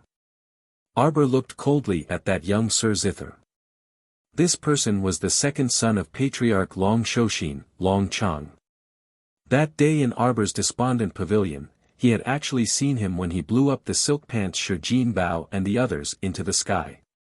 It was just that when she glanced at people, she would rarely deliberately remember a few cats and dogs, so naturally, she had no impression of Long Chang at this moment. The Crown Prince of Jianpain, Mo Kuan, looked at Long Chang in astonishment. He thought that after that day at the frustrated pavilion, these guys would at least have some brains, but it seemed that they didn't. There were so many people present. Which one of them wasn't secretly laughing? Only Long Chang actually laughed out loud. Can't you see that the great emperor's expression is extremely ugly? Sure enough, in the next second, the great emperor's gaze swept coldly towards Long Chang. In any case, this madam of the Ministry of State Security was the Empress's elder sister in name. Making a fool of herself in front of the Empress was really not a dignified matter. Hurry up and send my wife back to her residence, the great emperor said coldly. Hu Dequan broke out in a cold sweat. He hurriedly ordered 2 palace maids to go forward and pull the woman who was lying on the ground. He. The woman continuously laughed in a manner that made one's hair stand on end. The 2 palace maids braced themselves and came forward with red faces to pull her. This madam couldn't resist giggling. She grabbed one of the palace maids with one hand and repeatedly rubbed her body against the other, muttering, Qin Lang, as she moved to take off that palace maid's clothes. The Qin estate's patriarch Qin Hong's expression was frighteningly unsightly. Although eldest young Sir Qin and young Sir Omega Kotoku's expressions were also unsightly, they weren't like 5th Qin, who seemed to be trembling all over. Chapter 2733. 5th young Master Qin simply wanted to scream out loud. He was too afraid of hearing his name from Madame Goen's mouth. This made him feel like he wouldn't be able to live on any longer. Seeing his younger brother in such a bad state, the eldest young master promptly reached out to grab him. Shio, do you want to go back first? How could 5th young Master Qin dare to budge? If he walked out now, what if that crazy woman hugged him halfway? His handsome face was as pale as snow, and his hands on his knees involuntarily started trembling slightly. Arbor glanced at that 5th young master and abruptly jumped up, stomping back to Madame Goen's side. That woman was currently crazily tugging at a royal maid's clothes, pushing that trembling royal maid to the ground and stepping on her. This action was simply unbearable to look at. She was thinking that the royal maid was a certain zither young master, and pushed her down. Oh, looking at her actions, it seemed like she didn't just push down one zither young master. Everyone's expressions were somewhat thought-provoking as they circled around the three zither young masters. It couldn't be, some kind of activity, right? The old imperial censors were so angry that their faces turned white, and they kept muttering, shameless. Shameless. Deranged. Simply lacking in etiquette. At this time, the young crown princess had already run in front of Madame Gohan. Just as everyone was condemning her, they saw the little fellow nimbly slash down at Madame Gohan's neck with a blade in one hand. Madame Gohan's head immediately tilted, and all of her movements came to a screeching halt. She fell on that royal maid, firmly pressing her down. Ah, ah. That royal maid cried out involuntarily, her face pale from fright. Her clothes had already been completely disfigured by Madame Gohan, and she covered her face in shame as she sobbed. Arbor kicked Madame Gohan to the side without any hesitation.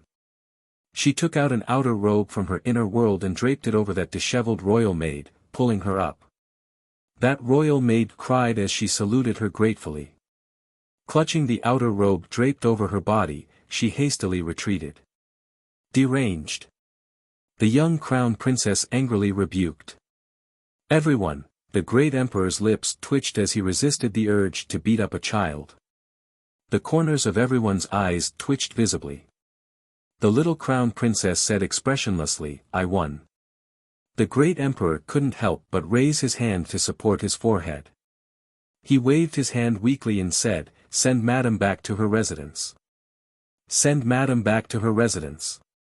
Hu Dequan hurriedly called for a few stronger guards to come in and lift up the national security madam, whose clothes were almost completely stripped, revealing a large part of her snow-white body, and hurriedly left the main hall.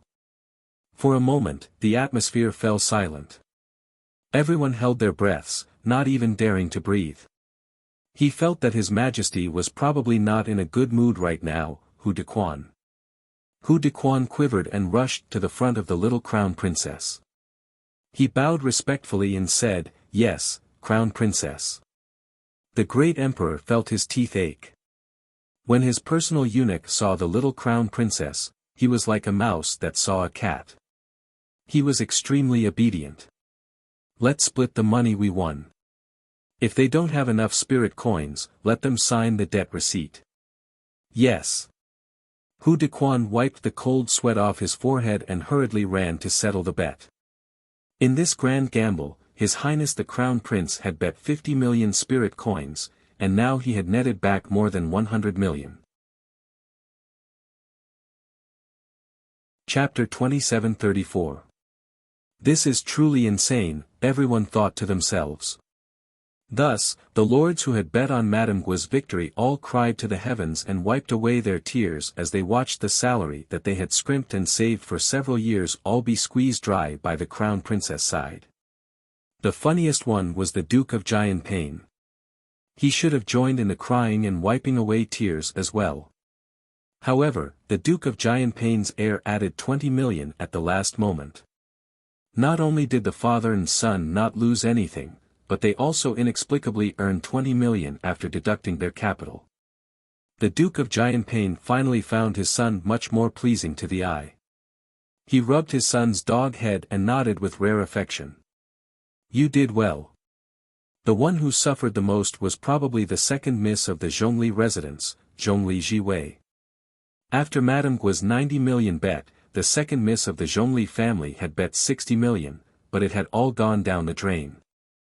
The Long family members couldn't laugh at this moment either. They had bet quite a bit as well, 30 million spirit coins. They had thought that they would be able to earn some back, but now they had lost all of it. It was simply infuriating. Long Cheng frowned and suddenly stood up to call out loudly, everyone, is this the end of the competition? Everyone looked at him as if they were looking at an idiot. What else could they do other than end it? Madame Gua had already been carried off the stage, what else could they do? Our bet just now was to smell the fragrance and dispel it, right? Was it incense that the crown princess sprayed on Madame Guo? Why does it look like fog when I look at it? It looks like poisonous fog. Long Chang's words woke everyone up from their dreams. Long Shouxin, the head of the Long family, quickly jumped up and called out, "That's right, that's right. What the crown princess gave Madame Guo wasn't incense at all. Why don't you smell it?" Arbor raised his little hand. The group of Long family members immediately took a step back and stared at her warily. What a joke. Madame Goen was at the 12th level of the spirit realm at the very least. Add to that the fact that she usually smelled and distinguished fragrances, she was very familiar with fragrances. If even she could fall for the young crown prince consort's trick like this, there was no need to mention them. "Crown princess, please be careful." Patriarch Long's face darkened as he bellowed. Long Chang giggled at the young crown prince consort. "Heh heh, cousin, we're all one family. Why do you have to go so overboard?" When Long Chang said this, everyone remembered. Wasn't she his cousin? The little crown princess's mother, Long Chuyun, was also a member of the Long family. Arbor sneered and looked at Long Chang. "Do you know where the fool who called me cousin last time is now?" Her voice was icy cold, and her gaze was as sharp as a blade, stabbing over with a swoosh. Seeing this, Patriarch Long couldn't help but be stunned. He subconsciously reached out to grab his son's wrist and pulled him back. "What are you doing?" Long Shouxin angrily rebuked. Boom!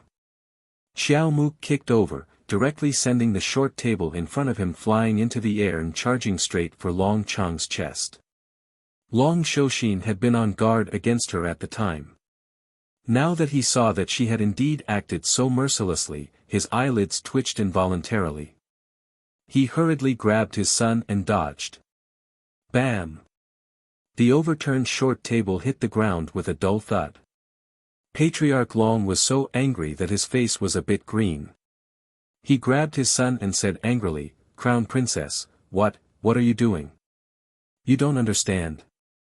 The little crown princess summoned the black pharaoh from her inner world with a whoosh. "Teaching you a lesson."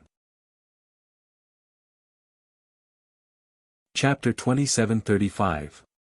Her eyes were sharp, and her expression was cold. Her gaze toward the Long family did not contain the slightest bit of warmth. It did not seem like she was looking at her cousins at all. It was more like she was looking at her enemies.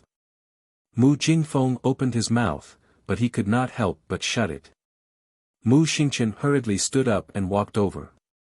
Seeing this, Mu Roxuan hurriedly followed. Her eyes were filled with mockery as she said, "Big brother, did you see that? She's like a lunatic, attacking others just like that." The Long family's Long Chang merely called her cousin. Is there a need for her to flip out like this? Even if she looks down on the Long family, she shouldn't indiscriminately attack others like this. Mu Roxuan sneered. She dares to be so rude in front of His Majesty in the main hall. If this isn't a breach of etiquette, then what is? Don't spout nonsense if you don't know. Mu Xingqian turned around and glared at Mu Roxuan. His Qiao wouldn't get angry for no reason. He naturally did not know what these Long family members had done in the past. But now, he knew. As members of the Long family, they actually colluded with outsiders to attack their own family for some benefits. Such people with such low morals and improper conduct actually had the face to claim kinship with the crown princess. What was the point of not beating them? Should they be left for the new year? The Long family is extremely shameless, Mu Xingqian said coldly. Beating them up is their honor. Mu Roxuan looked at her elder brother walking in front of her in surprise. She kept thinking in her heart, Big brother has never said such harsh words before. This was all because one was influenced by the company one kept.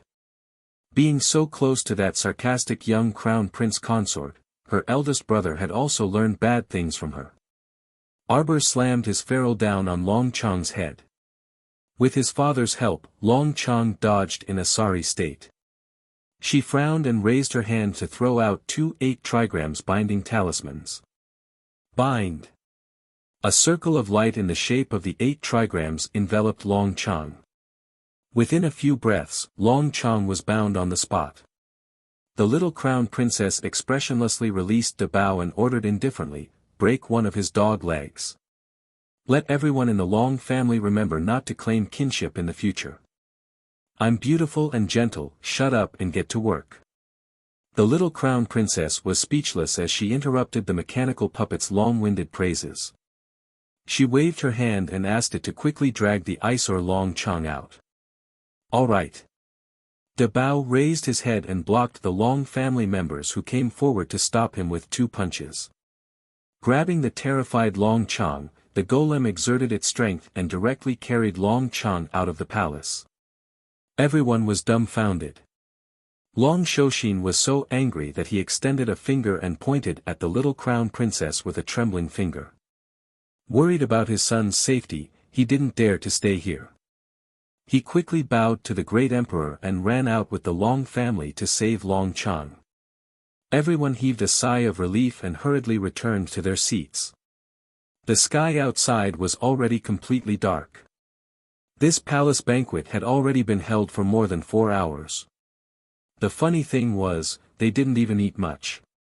They were only there to bet and watch the show. The great emperor stared at his son speechlessly. The latter had a baffled expression as he lowered his head to look at himself. He was wearing a black formal suit that was slim-fitting and fitted. There was nothing wrong with it. The great emperor held his breath in his chest. "Look at this bandit wife you married. What did she do to a good banquet?" His son immediately glared back at him. Chapter 2736. Can you blame my wife for this? Can you blame her? Prince Mo glared at his father. Was she the one who wanted to compete in that competition? Was she the one who humiliated the National Security Agency? Was she the one who instigated those ministers to bet on the National Security Agency's victory? Was she the one who deliberately targeted the Long family? Not at all. It was all these people who came up and asked for it. The emperor was so angry that his eyes hurt. He didn't want to look at his son anymore. This brat only knew how to help his wife. He hadn't even reprimanded him. He only glared at him a few times, and he immediately wanted to protect his wife and glare back. He couldn't bear to look at him. The crown prince held his wife's hand and sat peacefully at the side, revealing an innocent expression that said, "What did we do?" The emperor's anger was stuck in his chest. He couldn't scold or let it go. He couldn't help but secretly grind his teeth. "All right, serve the dishes." After so long, not all the dishes were served. It was better to let them eat and scram. The ministers had lost a lot of money and were feeling the pinch in their hearts. When they heard the emperor's words, they all swore in their hearts that they would definitely eat it back. But they had lost so much money. Could they eat it back? Left Prime Minister Chen Chaoji was about to cry. He had invested 10 million spirit coins. His family's income for several years was gone, and he had even thrown in his salary for so many years. The tigress beside him secretly pinched his arms, twisting them until they were bruised. This was still at the palace banquet. The tigress couldn't flare up. When they returned home, there would definitely be chaos for a while. There would be no peace at home. If he had known, he would have learned from the calm Gao Baran. Even if he had invested in the little crown princess, he hadn't invested too much money. Regardless of whether they lost or not, they would still be able to live the rest of their lives, right? It was all his fault. No, it was that madam of the National Security Agency. She said that she was invincible, but in the end, she was useless. In an instant, she was defeated by the crown princess. Chen Chaoji's heart was bleeding. He didn't know how to live the rest of his life. He only felt very lost. Madame Chen, who was beside him, was already pouting. She had been glaring at Chen Chaoji with narrowed eyes. Just now, She had already said not to invest so much, not to invest so much, but this man kept comforting her, saying that Mrs. Guo would definitely win. And the result. Madame Chen felt like she was about to go crazy. Her savings for the past few years had all been squandered by this man in one night. Chen Baojia was naturally in a bad mood. Seeing the little crown princess in the limelight, it would be strange if she felt better. Moreover, her parents were quarreling, so she didn't dare to say anything. She could only sit there gloomily. Like the Chen family, there were many officials who had fooled themselves because of their blind trust in the Madam of the National Security Agency. He really couldn't go on living in the future. The Madam of the National Security Agency had tricked all the civil and military officials of the imperial court. Everyone's mood was in turmoil, and they all wanted to cry. On the other hand, Imperial Censor Wang, Imperial Censor Jiang, and the others were beaming with happiness. It was a pity that he had blindly trusted the crown prince. He felt that it was impossible for the black-hearted couple to lose. As expected, ha ha ha ha ha. The few censors who had made a small profit were very shamelessly happy in their hearts. However, on the surface, they still looked very serious. The emperor coughed and raised his cup first. My son and daughter-in-law have just returned to the capital. In the future, I will need everyone's support. Chapter 2737. Since the emperor had already said so, the various lords and family heads also hurriedly cried silently, expressing that they would definitely get along well with the black-hearted couple. Smiling on the surface, but crying on the inside. This was the truest portrayal of the hearts of the various lords and patrician families. I heard that eldest Miss Mu received an invitation letter from the Imperial Academy. A voice rang out with a laugh. Everyone turned to look at the source of the voice and saw that it was Gu family's family head, Gu Daochang, who had always been on good terms with the Mu family. My son, Gu Yixuan, just happened to receive an invitation letter as well. Why don't he travel together with eldest Miss Mu? Family head Gu said with a smile. Mu Roxuan clearly felt honored that family head Gu had specifically mentioned the invitation letter, and she smiled faintly at family head Gu. Her gaze then turned to the man behind family head Gu, who had a long face and slightly narrowed eyes. She smiled and said, Roxuan would be more than happy to travel with Sir Yixuan. Ha ha ha. Family head Do also laughed. Our Do family also has 4 juniors who are going to participate in the test. Why don't they all go together? It'll be more lively. Mu Jingfeng's face, which was originally smiling, instantly stiffened. Their Mu family only had 1 Mu Roxuan going to the Imperial Academy, but the Do family actually had 4. He wouldn't know if he didn't compare, but once he did, his heart ached. Then Yongqian, you can go with them. Family head Shi also chimed in. Shi Yongqian promptly shook her head. I'll go with Miss Qin. The Qin family had even more people going than the Do family. When the time came, Qin Wen would definitely go with Sir Omega Kotoku and the rest. Then, she would naturally be in the same team as Sir Omega Kotoku. Shi Yongqian made a small calculation and looked up at Miss Qin with a fawning smile. Qin Wen didn't comment. She didn't care. Who didn't know about Shi Yongqian's little thoughts? The entire capital knew that she wholeheartedly adored her second brother. Everyone cheerfully talked about their juniors going to the Imperial Academy to participate in the test, but they had already forgotten some of the unpleasant matters from before.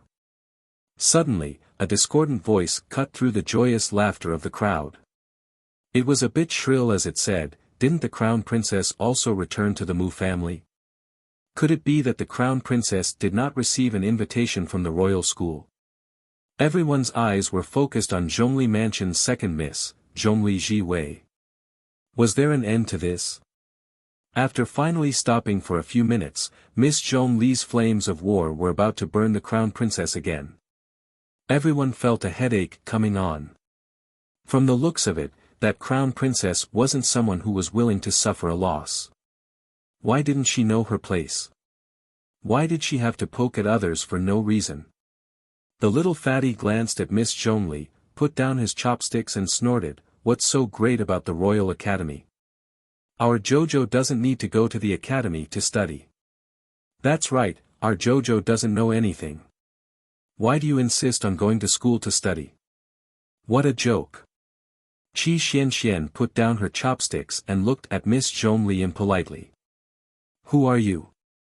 Are you looking for trouble?" Cough, "This is Great General Zhongli's second miss, Zhongli Ji Wei." A madam at the side tried to smooth things over and couldn't help but advise, "Miss Zhongli, she is also a straightforward person. She says whatever she thinks. If she has offended the Crown Princess, please forgive her. Let's just eat. Why are there so many problems?" Chapter 2738.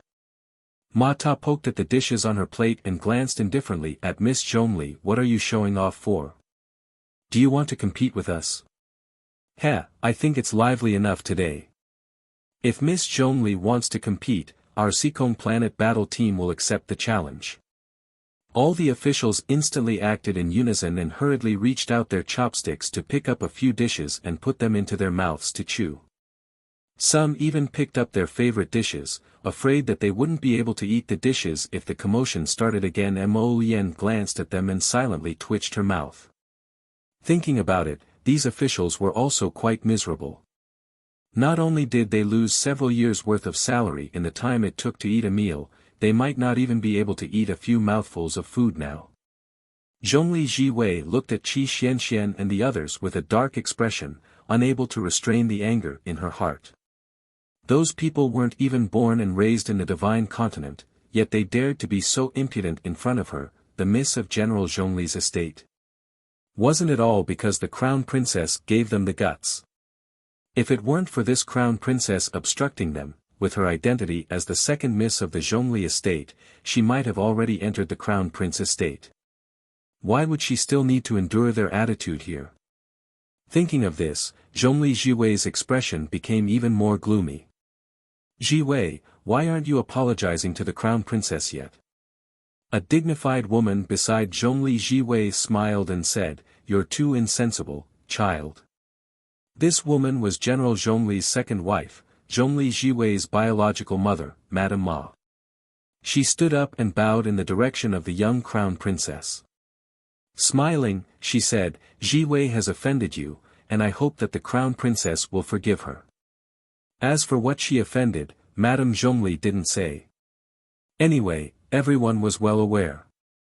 Wasn't it because second Miss Zhongli's outstanding talent that she received an invitation from the Royal Academy, while the young Crown Princess, as a daughter of the Mu family, didn't receive an invitation? Madame Zhongli wanted to apologize because she was afraid that the young Crown Princess would fly into a rage out of humiliation and vent her anger on her daughter, Ji Wei. Everyone cursed in their hearts and secretly glanced at the little Crown Princess. He couldn't help but be speechless. The Crown Princess's stoic face didn't reveal any emotions. She sat there like a jade carving, watching their performance as if she was watching a clown. That look in her eyes was filled with disdain. It was hard for anyone not to notice it. The great emperor frowned and said coldly, "Enough, let's not talk about other things. I want to make an announcement." Zhongli Ji Wei secretly gritted her teeth. Her heart was filled with doubts.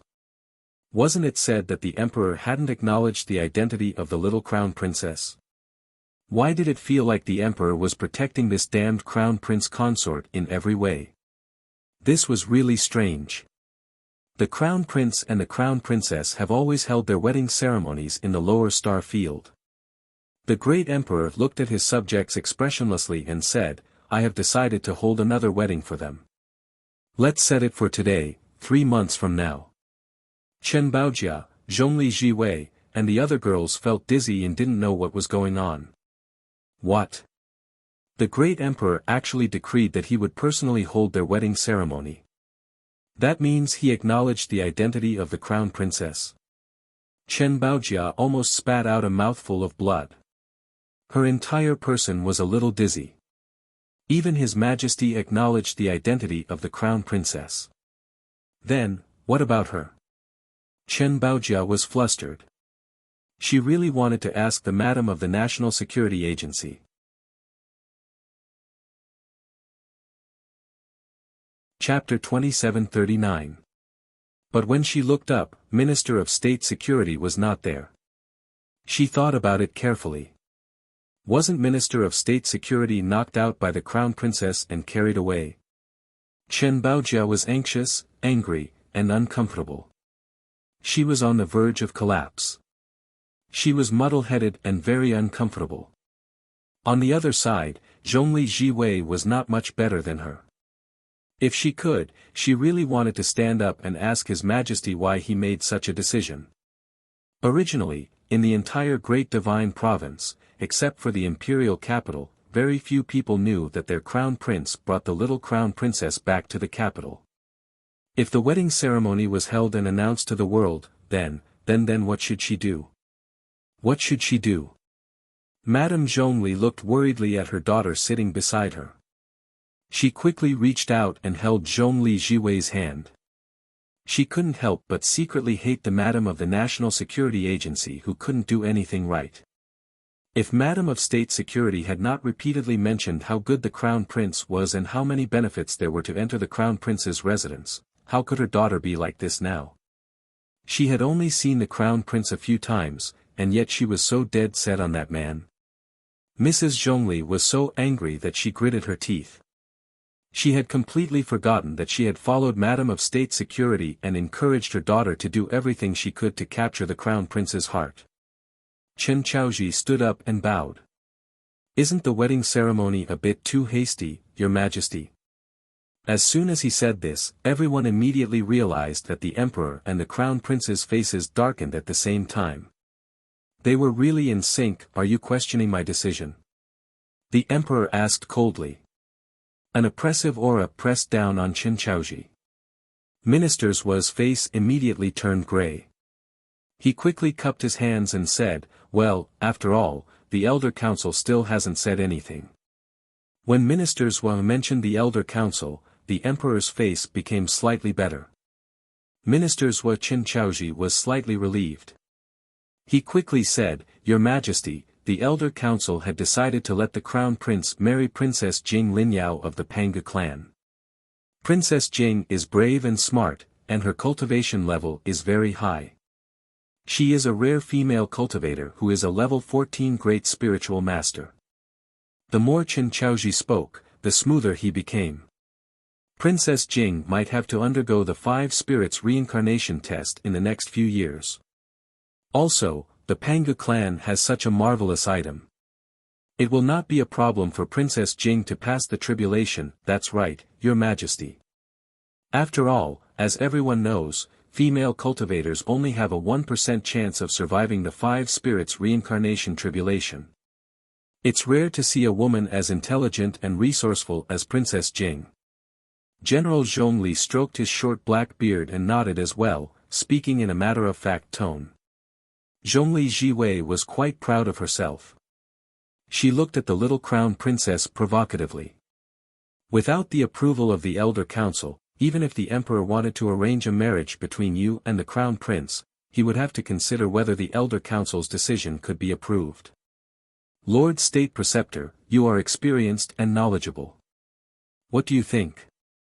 The State Preceptor, who had not spoken since the beginning, was suddenly affected by the flames of war. He was not surprised. He just calmly looked at Chen Chaoji, who had dragged him into the water. The State Preceptor nodded slightly. According to the past practice, the Crown Prince's marriage must be approved by the Elder Council. At least half of the Elder Council's members must approve. Right now, there were 7 elders in the Elder Council.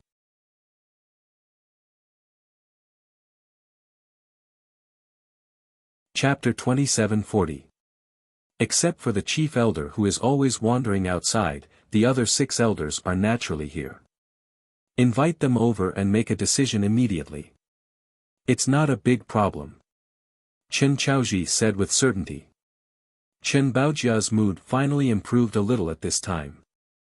Thinking of what her father said to her before, she suddenly had a few smiles on her face.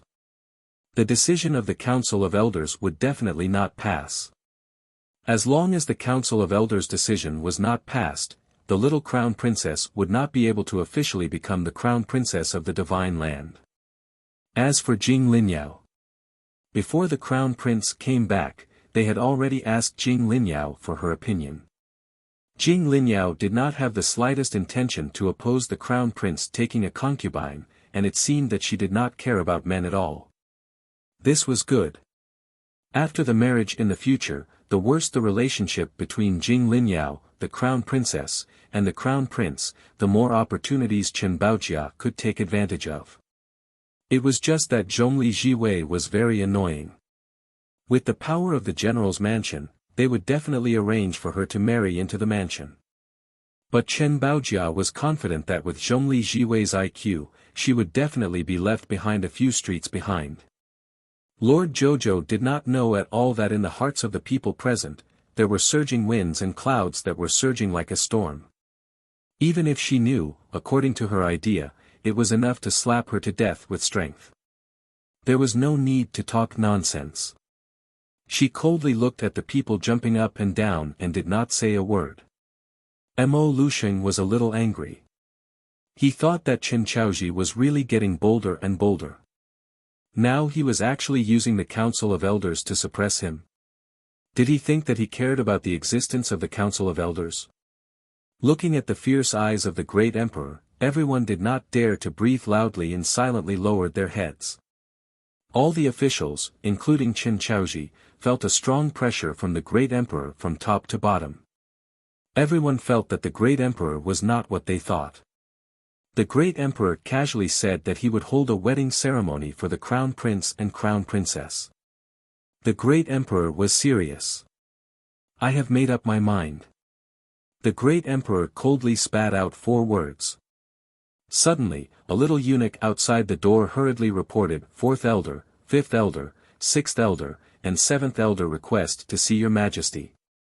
Good. This Chen Chaoji was indeed bold.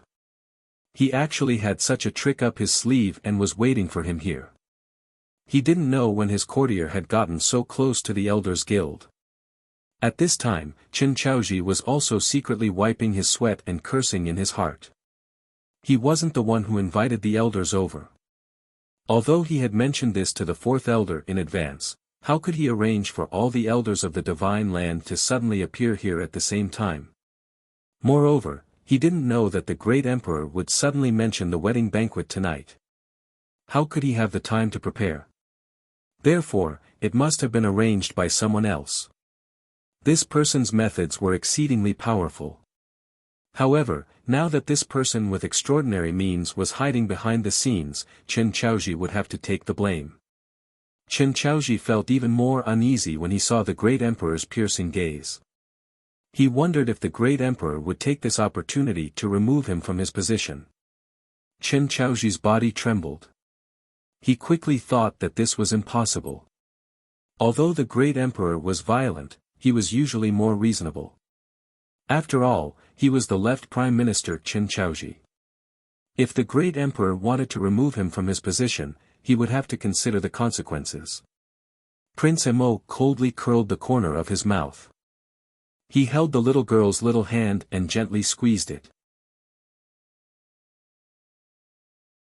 Chapter 2741. The crown prince's fingers were slender, and his palm was dry and warm. The message he conveyed was, Jojo, don't worry. Jojo didn't care at all. He looked at everyone present coldly as if he was watching a clown show. Of course, she was at ease. She wasn't worried at all about what would happen next. The little guy had blind confidence in Prince Mo. In any case, her husband could settle everything. As they spoke, the 4 green-robed elders entered the hall at the same time and bowed to the great emperor on the throne. Greetings, your majesty. Greetings, your majesty. The great emperor nodded slightly with a heavy expression. Elders, why have you come together? 4th elder walked out first and said indifferently, we heard that the great emperor has decided to reorganize the wedding banquet for the crown prince and the Mu family's young lady. The great emperor couldn't help but laugh. These people's sources of information were quite fast. He looked at Chen Chaoji coldly. Chen Chaoji was about to break out in a cold sweat. It was a great injustice. Thinking about it, it was obvious that he couldn't have used a special method to inform the elders. The Elders Guild has passed a resolution. We don't agree with the Crown Prince marrying Miss Mu. As they spoke, a slightly short elder suddenly jumped out and waved his hand. No, I don't disagree. Fifth elder. The fourth elder glared at him in exasperation. Fifth elder pursed his lips. Then I don't disagree. Fourth elder ignored him and said directly to the great emperor, in short, sixth elder, seventh elder, and I don't agree with the crown prince marrying Miss Mu. What's the use of you not agreeing? Arbor said coldly. His words made everyone's jaws drop. Hey, miss, this is the Elders Guild. Do you have to be so arrogant? You can be considered the first person who dares to speak in such a manner in front of the elders of the Council of Elders. Didn't you see that even the great emperor was quite respectful to the elders? This crown prince has already married the crown princess. Mo Lien said indifferently. I'll marry her even if you don't agree. That's it. The great emperor didn't say anything. He just looked at the elders coldly. Usually, when he was being insulted, he always felt that his lungs were about to explode from anger because of this pair of brats. Now that he saw someone being insulted by the young couple, he felt an inexplicable sense of pleasure. Was it appropriate to rejoice in others' misfortune? The fourth elder's face darkened. He cupped his hands and said to the great emperor, Your Majesty, there have been rules since ancient times.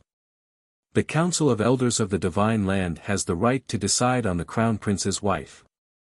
This is also for the future development of the Great Divine Land. Mu Jingfeng could not help but ask coldly, Why? Did our Mu family's ladies make you feel wronged? Mu Rochuan couldn't help but be stunned. She looked up at her father. This was the first time she saw her father standing beside the little crown princess and speaking up for her. This is probably for the sake of the family's interests, Mu Rochuan thought.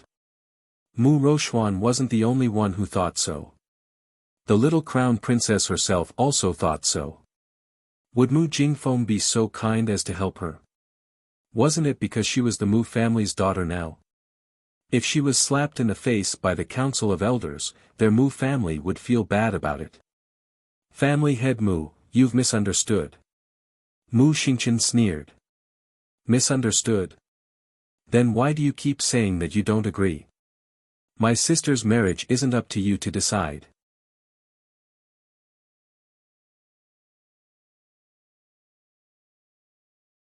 Chapter 2743. His Majesty did not seem to be in a good mood. If she mocked the Crown Prince Consort now, it might coincidentally trigger His Majesty's anger. She didn't want to get into trouble. Moreover, at this time, she could just watch the Elders Guild scold the Crown Princess. She didn't need to stand up for herself. Zhongli Jiwei was proud and looked at Chen Baojia. However, Chen Baojia was a little worried. Her father had offended His Majesty just now. She didn't know if he would be punished later. The whole hall fell into silence. Other than the sound of people drinking and eating, there was no other sound. Flutter flutter, a slight sound of wings flapping came from outside the hall. It was already 10 o'clock in the morning. The banquet had been going on since the evening. Poor people, they hadn't eaten much. Troubles seemed to be coming one after another. Hearing the sound, everyone's hair stood up and they turned to look. Could it be that something else had happened? Suddenly, a mechanical wooden bird flapped its wings and flew in from outside the hall. It glided over everyone's heads with a pure gold invitation letter stamped with a circular seal in its beak. It's an invitation letter. Mu Rochuan exclaimed. The other young people who had received invitations also couldn't help but exclaim. Why was the invitation letter sent to the palace? Was it to invite the Crown Prince? Everyone's gazes all turned towards Crown Prince Mo. Some were in admiration, some were in awe, but even more were full of reverence. The Crown Prince of the Divine Province was extraordinary. He had just returned and he had already received an invitation letter from the royal school. The Crown Prince suddenly turned his head and looked at his little wife. He had a feeling that there was a 99% chance that this invitation was directed at his Jojo. The mechanical wooden bird flapped its wings and accurately flew to the table in front of the Crown Prince. With a puff, it spat out the 8 invitation letters in its mouth in front of the Crown Prince. Then, its mouth opened and closed, and a magnetic male voice came out. "Hello, I'm the principal of the royal school, Yun Piamiao. Arbor, Qi Xian Xian, Duan Mu Qing, Ko Hongwen, Ma Ta, Lu Yu, Jiang Shaoxin, Hua Tao. Congratulations to these 8 students. Welcome to the royal school's entrance exam this spring. Please bring this invitation letter to the Wind Thunder City on the 15th of March of this year. At that time, someone will guide you on how to take the test." Everyone was dumbfounded. Qi Xianxian and the others also stood up in a daze and looked suspiciously at the mechanical wooden bird squatting in front of Arbor. What happened? Why were they suddenly asked to participate in the entrance exam? They weren't even familiar with the royal school. Everyone present was extremely shocked. This was because the royal school did not recruit students every year. They would only recruit once every few years, and the students they recruited were all top-notch talents in their respective fields. Moreover, the proportion of female students that were recruited was very small. What was going on now? All of a sudden, he recruited the entire Seekong Planet battle team and even recruited 2 girls in a row. Although there was a possibility of failing the entrance test, generally speaking, the probability of failing was extremely low. Generally, if one could get an invitation letter, it was basically a done deal to get into the school. "Look, why is that invitation letter golden?" "Yeah, my mechanical wooden bird is Director Chi Duo's voice." "Why is this Principal Yun?" Chapter 2744. Could it be that Principal Yun personally invited the Crown Princess and the rest to join the Seekong Star battle team? How was that possible? Zhongli Jiwei's expression was practically distorted as she glared at the little Crown Princess and the rest in disbelief. She didn't believe it. No matter what, she didn't dare to believe that Principal Yun would actually personally invite the little Crown Princess to participate in the entrance test. On the side, Chen Baojia was also so angry that her lungs were about to hurt. Her charming eyes darkened as she looked at Arbor. No matter how angry she was inside, she still revealed the most appropriate sweet smile on her face. "Congratulations, Crown Princess." Chen Baojia revealed a pleasing expression and said with a smile, "We were just saying that the Crown Princess didn't receive an invitation, but she's here now." Mu Jingfeng also felt his face glowing, and he couldn't help but laugh out loud. "And it's even an invitation personally sent by Principal Yun." He emphasized again, intending to remind the various family heads that his daughter couldn't be mentioned in the same breath as other families' children. The difference in the invitation was like heaven and earth. Unexpectedly, it attracted family head Do's sneer. "Family head Mu, are you misunderstanding something? Principal Yun invited the Arbor students, not your Mu family." Mu Jingfeng instantly felt unwell. When family head Do brought up the matter that he had deliberately ignored earlier, if this wasn't a slap in the face, then what was? The emperor was in a good mood and nodded. "Since the Crown Princess also received an invitation, then go with the Crown Prince when the time comes. Your brother Zheng is also in the academy, so he can also give guidance when the time comes. Second elder and third elder seek an audience. Invite them in." The emperor paused and glanced at his son. Could it be that second elder and third elder were already standing on the little Crown Princess side? If not, why would his son make such an arrangement? The emperor felt that he had discovered the truth. He looked at the two elders who walked into the main hall and revealed a smile as if he was looking at an ally. It's been hard on the two elders to specially come out of seclusion to uphold justice for my son. It's what we should do. The two elders were dressed in black robes. One of them was slightly thin and had a brandy nose. He was in high spirits and his eyes were bright. The other person was short and chubby. He wore a minister's hat on his head. When he walked to the center of the hall, he looked at Arbor and blinked. Jojo was expressionless. Arbor had seen these two old men when he was in Shuntian Prefecture, so he naturally knew them. That old man with rosacea was an alcoholic and had even robbed her of her winter fruit wine. Later, when the Jing family of the Panga clan sent people to hunt her down, the old man even tried to clean up the mess for them. Although it was the emperor's idea, it was also the old man's fault. For the sake of the Crimson Nimbus boat that he had given him, Jojo decided to look down on him a little less.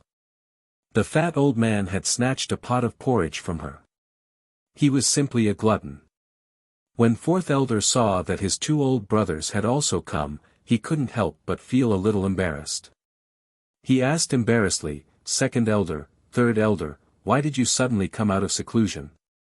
If you don't come out of seclusion, are you going to overturn the heavens?" Second elder scolded fourth elder, his brandy nose trembling slightly in the air. Fine. He had to regain the good impression of him in front of the little girl.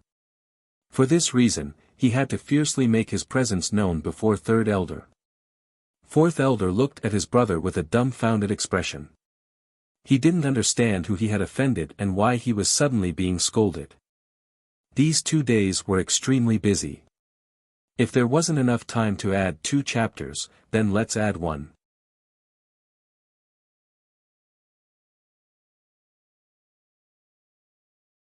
Chapter 2746. The old man with rosacea was so angry that his beard blew and his eyes widened. This old fourth was more stubborn than a bull. What if he wanted to beat him up? State Preceptor, what do you think? Sixth elder suddenly turned his head and looked at the State Preceptor, who was silent at the side. Now that the Elders Guild is in a tie of 3 against 3, I wonder if State Preceptor has any good suggestions.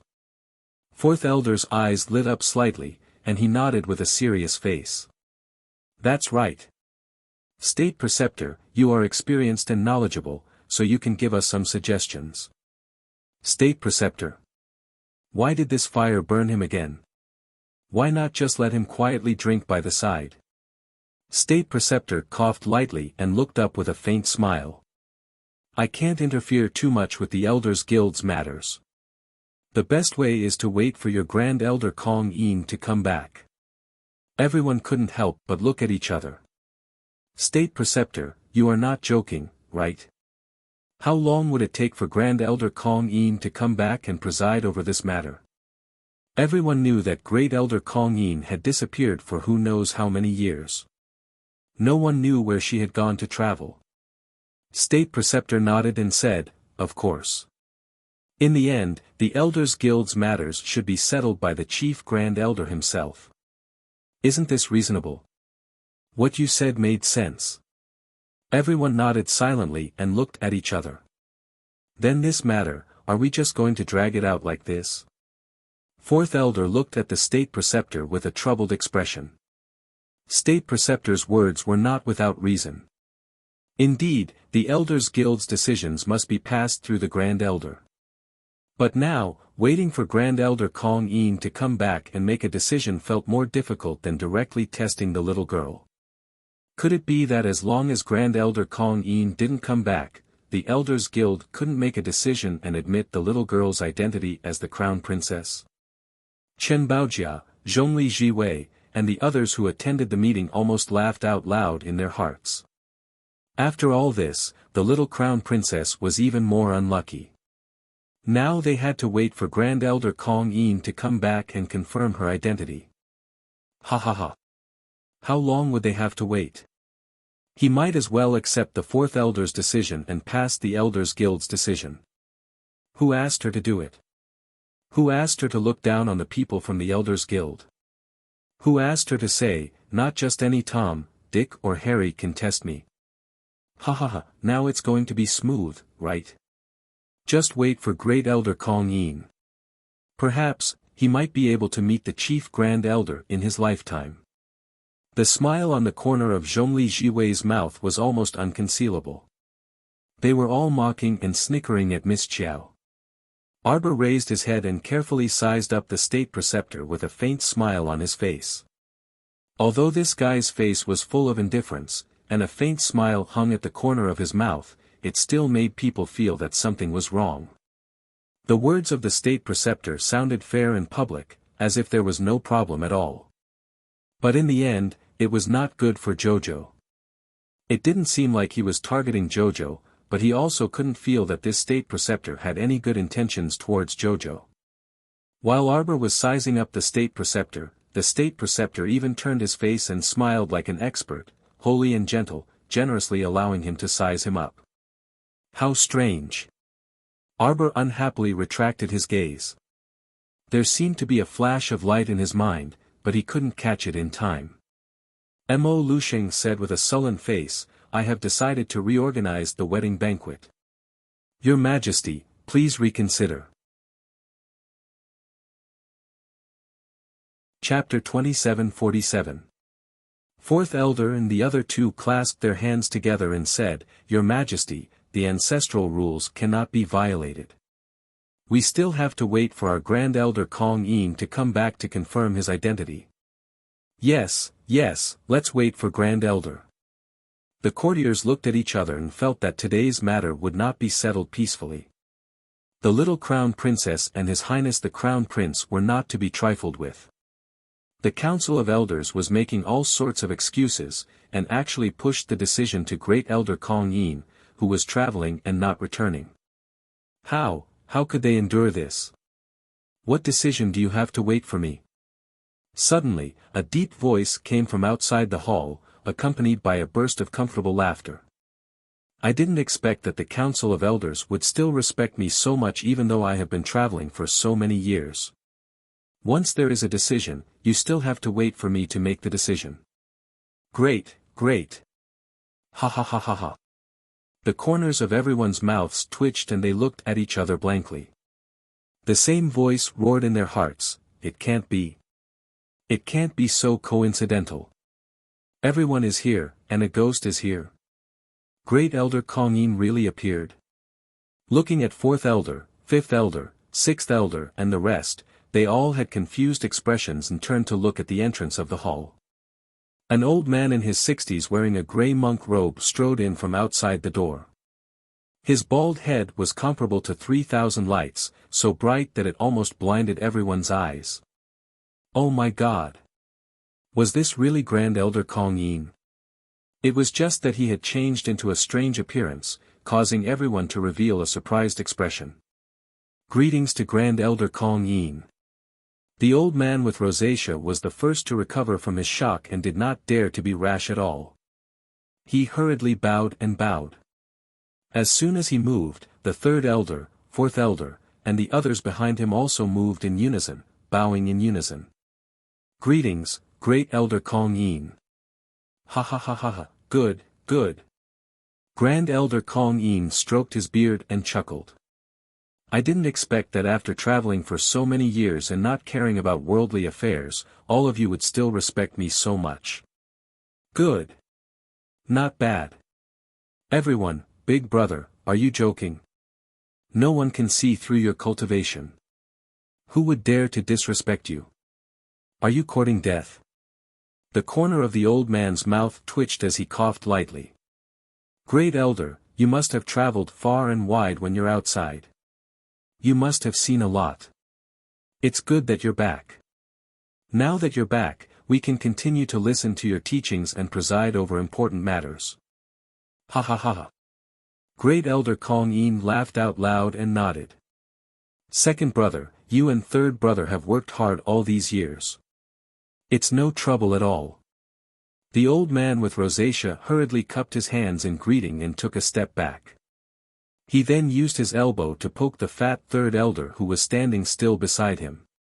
Third elder hurriedly cupped his hands and said, "Great elder, you've returned at the right time. Coincidentally, the elder council has some matters to attend to and needs the grand elder to make a decision." Now, all 7 members of the Elders Guild were present. Just now, it was a 3-3 decision. Now, as long as the great elder raised his hand, the matter would be settled immediately. However, according to the great elder's unreliable character in the past, the old man with rosacea turned to look at the little crown princess worriedly. He saw that the little crown princess was staring fixedly at her big brother. Her gaze was fixed on Grand Elder Kong Yin, and there was a strange look in her eyes, as if. Chapter 27:48. Ahahaha. Grand Elder Kong Yin felt that if he did not turn back, the crown princess' gaze would pierce through the back of his head. So he calmly turned his head back and nodded at the crown princess with an awkward smile. Ahahaha, Jojo, it's been a long time. The entire place fell into silence. Zhongli Jiwei and Chen Baojia, who already had ugly expressions, widened their eyes in shock. They glared fiercely at the young crown prince consort and great elder Kong Yin, almost not daring to face what was about to happen. What was going on? Grand Elder Kong Yin acted as if he was an old acquaintance of the little crown princess, and even greeted her so naturally. Looking at the little crown princess's displeased expression, and then looking at the fawning smile on Grand Elder Kong Yin's face. Everyone suddenly felt as if the sky was about to fall. The little crown princess and Grand Elder Kong Yin were old acquaintances. The aloof image of the Elders' Council had already faded away in everyone's hearts. You said that you would bring Kong Kong back after your travels. You came all the way to the Divine Continent. The more the little girl thought about it, the more she felt that this old man must have cheated her. Being a hands-off shopkeeper, throwing Kong Kong to her, and in the end running off to play in the mortal world by himself. You're not a monk. Who says I'm not? Grand Elder Kong Yin quickly waved his hand and chanted a Buddhist mantra. This old monk has been a monk for many years. The rosacea-nosed second elder suddenly felt unwell, and he looked at his boss with an incredulous expression. Big brother, what happened to you? From what they saw, their boss must have been greatly agitated, and that was why he went to shave his head and become a monk. Grand Elder Kong Yin's mouth twitched silently, and he looked at Second Elder and the others with a serious expression. I can tell you with certainty. This old man is not agitated at all.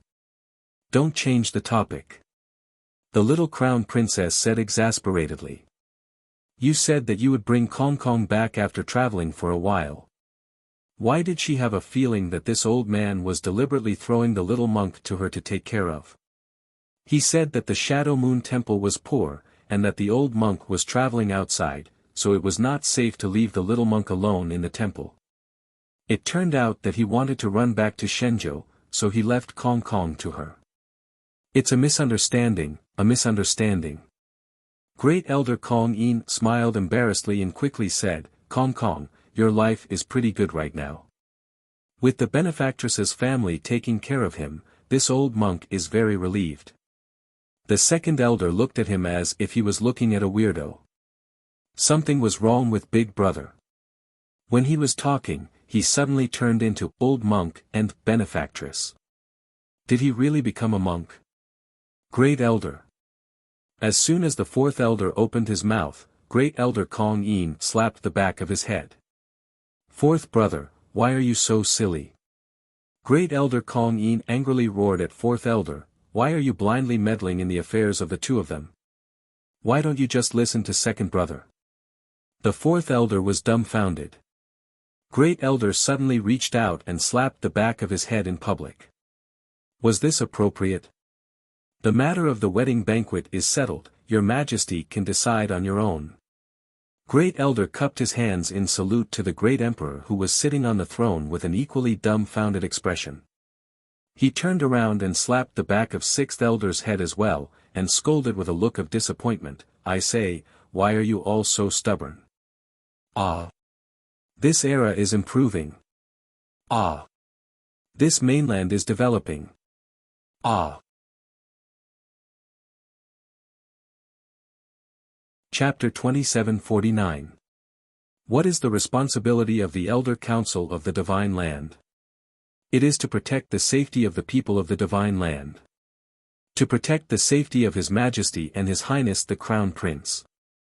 Other than that, don't meddle in things that don't require our attention. Elder Kong Yin reprimanded and swung the sleeves of his grey monk robe. Enough. Go do what you need to do and cultivate in seclusion. Fourth Elder, Sixth Elder, and the others were all intimidated by Elder Kong Yin's reprimand.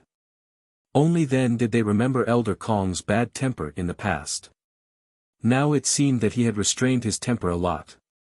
Could it be because he became a monk? Second Elder and Third Elder looked at the bald head of their own First Elder and revealed an indescribable expression. Arbor was still glaring at the back of his bald head. Elder Kong Yin turned his head and looked at the little guy with a smile. With a fawning expression, he said, "Jojo, don't worry. With this old monk here, you will have my full support. The Elder Council has absolutely no objection to your marriage with His Highness the Crown Prince. The Elder Council has unanimously agreed." With that, he turned and glared at Fourth Elder and the others. Fourth Elder, Sixth Elder, and the others hurriedly nodded and said, "Yes." What a joke, hadn't Elder Kong smacked him enough? If he dared to disagree, it was hard to guarantee that Big Brother wouldn't smack him again in the next second. It was simply too sullen. Xiao Mu gazed at Kong Yin suspiciously. "Tell me honestly, does Kong Kong have another identity? Otherwise, what was wrong with Elder Kong that he still had to stay by his side?" "No." Elder Kong Yin hurriedly shook his head and said, "Do you miss Kong Kong, that child? No problem, this old monk will send someone to bring him here in a while. What do you think?" "Nothing." Mo Lien rolled her eyes in annoyance and reached out to hold Arbor's small hand. At this time, there were many voices below, whispering secretly. "I've always heard that Elder Kong Yin seemed to be friends with Long Chuyun of the Long family despite their age difference. Now it seems to be true. Otherwise, why would he be so good to Long Chuyun's daughter? Yes. Young Crown Prince Consort, you're really lucky. In the future, with the support of the Chief Elder of the Council of Elders of the Divine Land, who on the Divine Land would dare to doubt her identity as the Crown Princess?" Chen Baojia pinched her pale fingers and wanted to howl. However, she could only keep it in her heart. Just like her, Zhongli Jiwei was also holding her hands tightly in her sleeves. She was so angry that she almost couldn't breathe. Madame Zhongli looked at her daughter worriedly. She wanted to say something, but her words were stuck in her throat. At this time, it was useless to say anything. Everyone knew what the full support of the First Elder meant. In the future, no one in the Divine Land would be able to shake the position of the little Crown Princess. Things had taken a strange turn for the worse. The great Emperor expressed that even he couldn't see through it. But since it was developing in a good direction, then so be it. Mo Lushing said indifferently, "Since no one has any objections, then the wedding ceremony will be handed over to the Ministry of Rites. It must be done within 3 months. "Yes, Your Majesty." The Minister of Rites hurriedly stood up and tactfully agreed. The young couple looked at each other. Prince Mo smiled at her. Chapter 2750. 440 Departure for Wind Thunder City. It was troublesome to reorganize the wedding banquet. However, it could shut the mouths of those busybodies and make those with ulterior motives slap themselves in the face. The little Crown Princess expressed that she was willing to cooperate. The second day after the banquet, the group of students heading to Wind Thunder City began to prepare for departure. Wind Thunder City was located in the center of the 3 prefectures and was independent of the 3 prefectures. No matter which party rushed over from their own capital, it would take about 5 to 6 days with flying beasts. A horse carriage would be even slower. Don't even think about it. Even if it was a spirit stallion, it would take at least a month or two to break its legs to run. It was already the 7th day of the 3rd month. Rushing over at this time was already very tight. If something happened on the way, it would really be a bit of a surprise. However, Sir Jojo had Qi Shao Zanglang, which could shorten the time by at least 1 day. Early in the morning, everyone could see flying spirit beasts flying out of the capital from the designated flying platforms. The commoners dragged their wives and children to the streets to watch as if it was the new year. When they saw a large spirit beast carrying a person into the air, they cheered. There were also many servants of aristocratic families who returned from grocery shopping. When they heard the cheers, they proudly said, "This is our family's 2nd young master and 3rd young master. 4 people from our Dou family are going to the Imperial College to participate in the entrance exam. Ha ha ha, 7 young masters and young mistresses from our Qin estate are going together. Wow, the Qin family is really a big family. Amazing.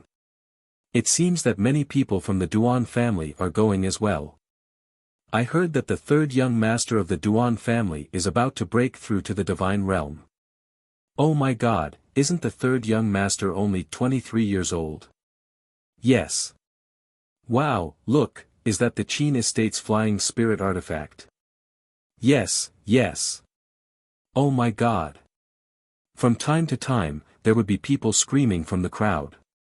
The onlookers were discussing it happily. A large flying spirit artifact carrying the people of the Qin estate glided across the sky, causing a series of exclamations. In an open space in the small garden of the Eastern Palace, there was a 3-story ship parked there. A group of eunuchs and palace maids were working in full swing. Like flowing water, they carried pastries, food, clothes, and utensils up and down the boat. Their eyes were filled with unconcealable joy and joy. Look, their crown princess actually has a spaceship. Everyone else had to travel on spirit beasts. Even if a clan had a flying spirit artifact, it was impossible for it to be as big as the crown princess 3-story ship. Is everyone done wasting time? Get on the boat when you're done. Let's go. Fatty stood at the bow of the boat and shouted at the people who were dawdling in the room. Ma Ta, Lu Yu, Qi Xian, and the others pushed open the door at the same time. There were a few bags on their backs, and everyone's eyes twitched when they saw them. Brothers and sisters, don't you all have inner worlds? How could the others know that the Seekong Planet battle team had long been scared of being scammed by others?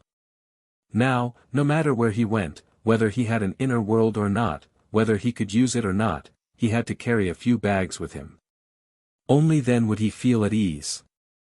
Jojo, hurry up. Everyone turned to look and saw a little girl dressed in red battle clothes. Her long hair was tied into a long ponytail behind her waist. There was an interesting golden doll headdress on her head that glowed with a faint golden light under the sunlight. The little jade person raised her head and lightly jumped, her body landing lightly on the deck. Prince Mo smiled slightly. Speaking of the next chapter, the normal time is 6 chapters. No matter if I'm 7, 8, or 10 chapters, it's all me squeezing sleep to add more chapters. So there's no problem with fewer chapters. I've been adding chapters continuously for a month now. Every day, I'm updating 10 or 8 chapters. My energy is limited, and I'm busy with work at the end of the year. I also need to rest. I'll start at 6 chapters today. If I have time, I'll add more chapters. I also hope to write more brilliantly and not let you down. Chapter 2751. His Jojo was becoming more and more exquisite and adorable. Looking at his red battle clothes, he was so beautiful that people couldn't take their eyes off him. The group of youths boarded the 3-story ship with bags of various sizes hanging on their bodies. It was a bit of an eyesore. Arbor glanced at them and held back his laughter. His little face was serious. Qi Xianxian was dressed in an emerald green dress, which made the little girl's round face look even more rosy and cute. She carried 2 bags on her back and 2 on her left and right shoulders. Once she boarded the ship, she waved her little hand and said, "All right, everyone is here. Let's set off." Prince Mo's eyes twitched. His gaze swept over these idiots. What are you all doing? Going to the academy like this, it's like you're escaping from a disaster. Don't you think it's funny? Little Fatty patted the bags on his stomach and said earnestly to the Crown Prince, "Your Highness, do you want to prepare a bag as well? Let me tell you, when we train in the future, there's an 80% chance that the academy will cheat us and not let us use our inner worlds. Don't look down on these small bags. They'll be of great use in the future. This Crown Prince has a storage talisman." Little Fatty's eyes lit up. He slapped his thigh and said, "That's right." Arbor rolled his eyes at the sky. Qi Xianxian said with a straight face, "Then what if the academy forces us and even confiscates our storage talismans?" Mata coughed lightly and said, "Then let's each carry a bag in case we need it." Lu Yu and the others had already silently put away the extra bags. They only carried a small bag of food and water on their backs. Prince Mo's eyes twitched. He pulled his Jojo to the side and whispered in the little guy's ear, "Let's stay away from them. His teammates were not smart enough. He didn't know if they would be infected in the future." Sir Jojo's eyes sparkled. He lowered his head and looked at the palace maids and eunuchs who were waving at them at the bottom of the ship. The little guy also raised his little hand and waved. Suddenly, a black messenger bird flapped its wings and flew over. It stopped on the deck and nodded at them. The messenger bird spat out a letter and a storage talisman. Arbor took the letter and read it. It was a letter from Grandpa Mu. The letter congratulated her for going to the royal school to study. It also mentioned that due to the tight schedule, they had only prepared a few things as a reward for her. Once she returned from the royal school, she was asked to visit her grandmother whenever she had the time. Xiao Mu silently lowered her eyes and put away the storage talisman and letter. She then stroked the messenger bird's head and watched as it flapped its wings and flew away. Prince Mo knew this child the best. Just by looking at her expression, he knew that this child's heart had finally softened for this old man. In such a big family with 1,000 years of history, there are always good and bad people. Mo Lien smiled and stroked her little hand. She said softly, "At most, we'll chop off those rotten and withered branches in the future and let the healthy ones grow stronger. Don't worry, I'll be with you." Prince Mo rubbed her head and said softly, "Okay." Arbor nodded. She waved her little hand and said, "Let's go." The mechanical people on the red Nimbus ship started moving with all their might. A huge ship suddenly took off and flew directly into the depths of the blue sky. In the small garden of the Eastern Palace, a group of eunuchs and palace maids cheered as if it was the new year. They raised their heads and waved as they watched their masters leave. Chapter 2752. Their little faces were flushed with joy. They were really too happy. Who said that their little crown princess came from a small village in a remote mountainous area? Spit on their faces. You haven't seen their crown princess's great ability yet. The crimson firmament blue wave ship passed through the clouds. Only cultivators with extraordinary eyesight could vaguely make out a ship's shadow passing by. As for the commoners looking around in the city, they naturally couldn't see it. Not long after Arbor's ship left, an exhausted team arrived at the northern city gate of the imperial capital. The leader of the group was a young man in his 20s. His face was covered with dust from a long journey. There were about 12 or 13 people in the team. Once they entered the city gate, everyone looked around. "Oh my God, we're finally in the capital." A youth about 14 or 15 years old followed behind the youth. He wiped the sweat on his face with his sleeve and muttered, "I wonder if His Highness and the others are anxious from waiting." A thin girl about 28 or 29 years old with high cheekbones rolled her eyes and couldn't help but say, why wouldn't they be anxious from waiting? I think they're probably exhausted from waiting. Who knew that so many things would happen along the way? The youth, Zhou Huan, scratched his head and said awkwardly, didn't we save 3 of our colleagues along the way? Another youth about 20 years old hurriedly cupped his hands and said, it's the 3 of us who delayed your journey. This person had a gentle appearance. His appearance wasn't outstanding, but his temperament was excellent. Sorry. Another man also cupped his hands and said, if it weren't for us siblings, we wouldn't have, all right, I don't blame you. Chi Hua waved his hand and said, it's fine. Anyway, His Highness the Crown Prince should know what happened to us. We'll go now. Before he could finish speaking, a black shadow suddenly appeared in front of them and carefully sized them up from head to toe. Chi Hua and Zhou Huan. Yes. Zhou Huan nodded foolishly. All of you, follow me. The black-clothed youth swept his gaze over them with a serious expression before turning around and walking towards the south of the city. After taking a few steps, she looked back and saw Zhou Huan and the others standing at the city gate in a daze. She couldn't help but frown and yell at them in annoyance, hurry up, don't waste time. It took you almost a month to travel from the South City to the imperial capital. What a waste of your speed. Ugh, I'm being despised by a stranger. Zhou Huan and the others looked bitterly at the young man who was ridiculing them. You, who are you? I am Enchu. They are the Crown Princess's bodyguards. Oh, so it's the Crown Princess men. Everyone had a look of realization. An old man in his 70s politely cupped his hands and said, thank you for waiting for a long time, little brother.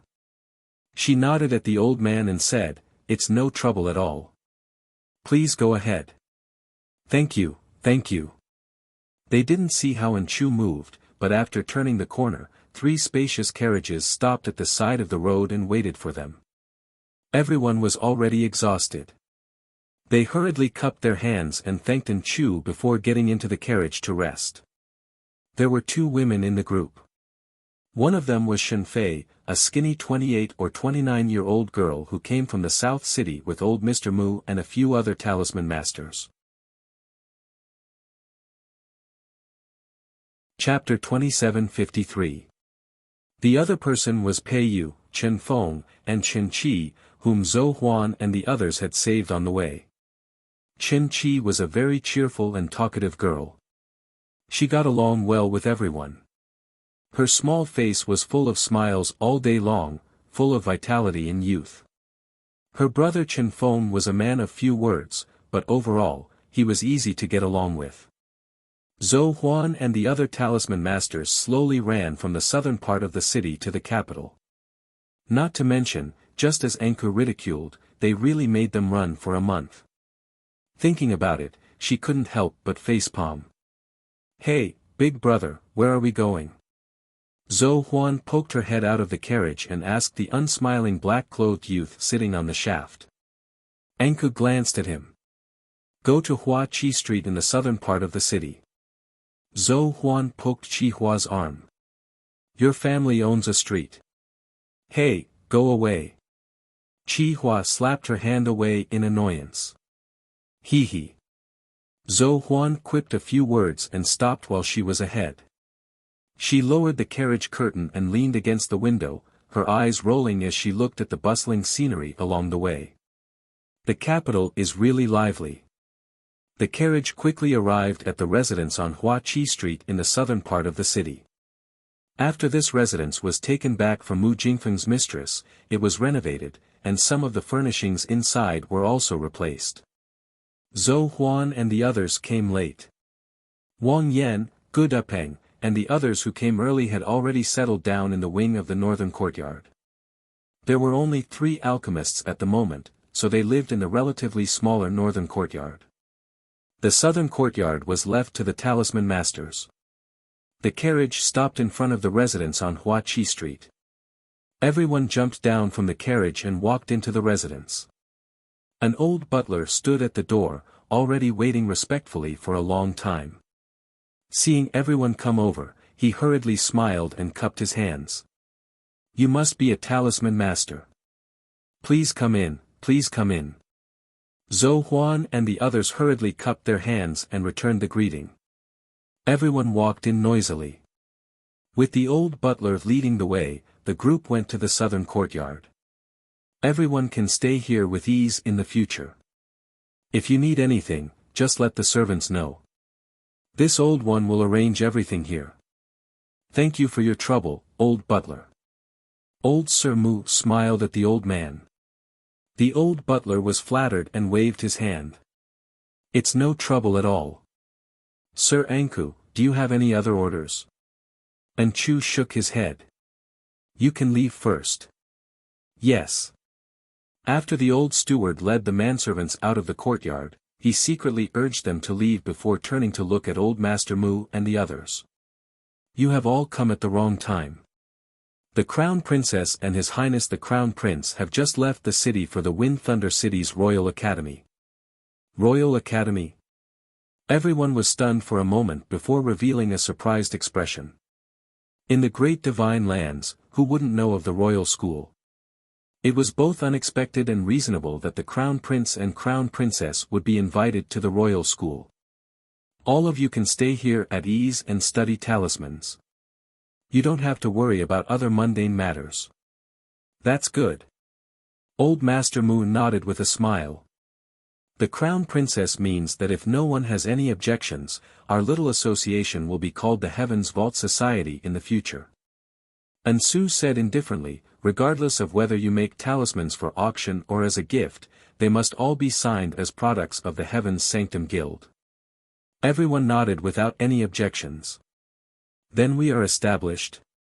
Zhou Huan asked with a surprised expression. "Do we need to hold some ceremony?"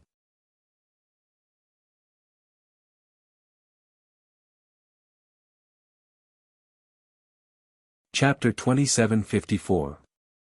The corner of Ensu's mouth twitched, and he coughed lightly. "Our Crown Princess is not a particular person. Even if you want to hold a ceremony, you should wait for the Crown Princess to come back from the academy." Everyone nodded again and again, feeling a little happy in their hearts. In the past, when they were drifting in the martial world, they had to scheme for a living. Now, they only needed to concentrate on talisman research. Seeing their submissive expressions, Ensu took out a handwritten copy from his pocket. "This is what the Crown Princess left for you to read before she left. It records some talisman techniques and some of the Crown Princess research. Keep it well." "Thank you." Chi Hua reached out and took it. After reading 2 pages, his eyes were full of surprise and he almost immediately sank into it. Zhou Huan said repeatedly, Big brother, let me see, big brother." Old Mr. Mu also stretched out his neck and wanted to reach out to take it. "Brother Chi Hua, let this old man take a look." And Su silently rolled his eyes. "Everyone, don't be anxious. You all came back covered in dust. Go wash up and rest first. I'll have someone prepare lunch. You can study it tomorrow." Very good, very good." Old Mr. Mu nodded with a smile. "Thank you for your trouble, Lord Ensu." Thus, the group of people from the Tianfu Society settled down and began their wonderful lives. Many years later, when the entire 3 continents raised their thumbs at the mention of the Tianfu Society, there were also people who asked, how was the Tianfu Society established? Those who knew could only silently lower their heads and point to their fingers. "I'm sorry, everyone, it's not as grand as you think. The leader of our Tianfu Society was not so particular." On the day of the establishment, the weather was very good. A group of senior members of the Tianfu Society came to the imperial capital tired like dogs and established our Tianfu Society in a courtyard on Huaqi Street. Zhou Huan asked someone to prepare the bath water. When she pushed the door and entered, she couldn't help but stop and turn to look at the servant standing at the side. "Hey, let me ask you. What kind of people live in the north courtyard next door?" She didn't know if she could go over when she was free. Just as the servant was about to speak, he heard a loud tremor from the north courtyard. Everyone silently looked up at the sky. The corner of Zhou Huan's eyes twitched. Earthquake. Everyone, don't be nervous. The three alchemists of the North Court would do this every few days, the servant said expressionlessly. It seemed that he had already gotten used to it. Zhou Huan and the others were speechless. It seemed that the exciting days had just begun. My Zhou's section break, above the dark blue sky. A circular air transportation spiritual artifact was flying at a constant speed in the air. Suddenly, countless huge black eagles rushed out from the side and rushed towards the air transportation spirit artifact in unison. With a loud bang, the air transportation spirit tool was swayed left and right by the flock of eagles. It was like a small boat in the middle of a huge wave, drifting in the wind and rain. It was a bit pitiful. Everyone, sit tight. Wait for me to stabilize the air transportation spiritual tool. The helmsman hurriedly exclaimed, Your Highness, how are you?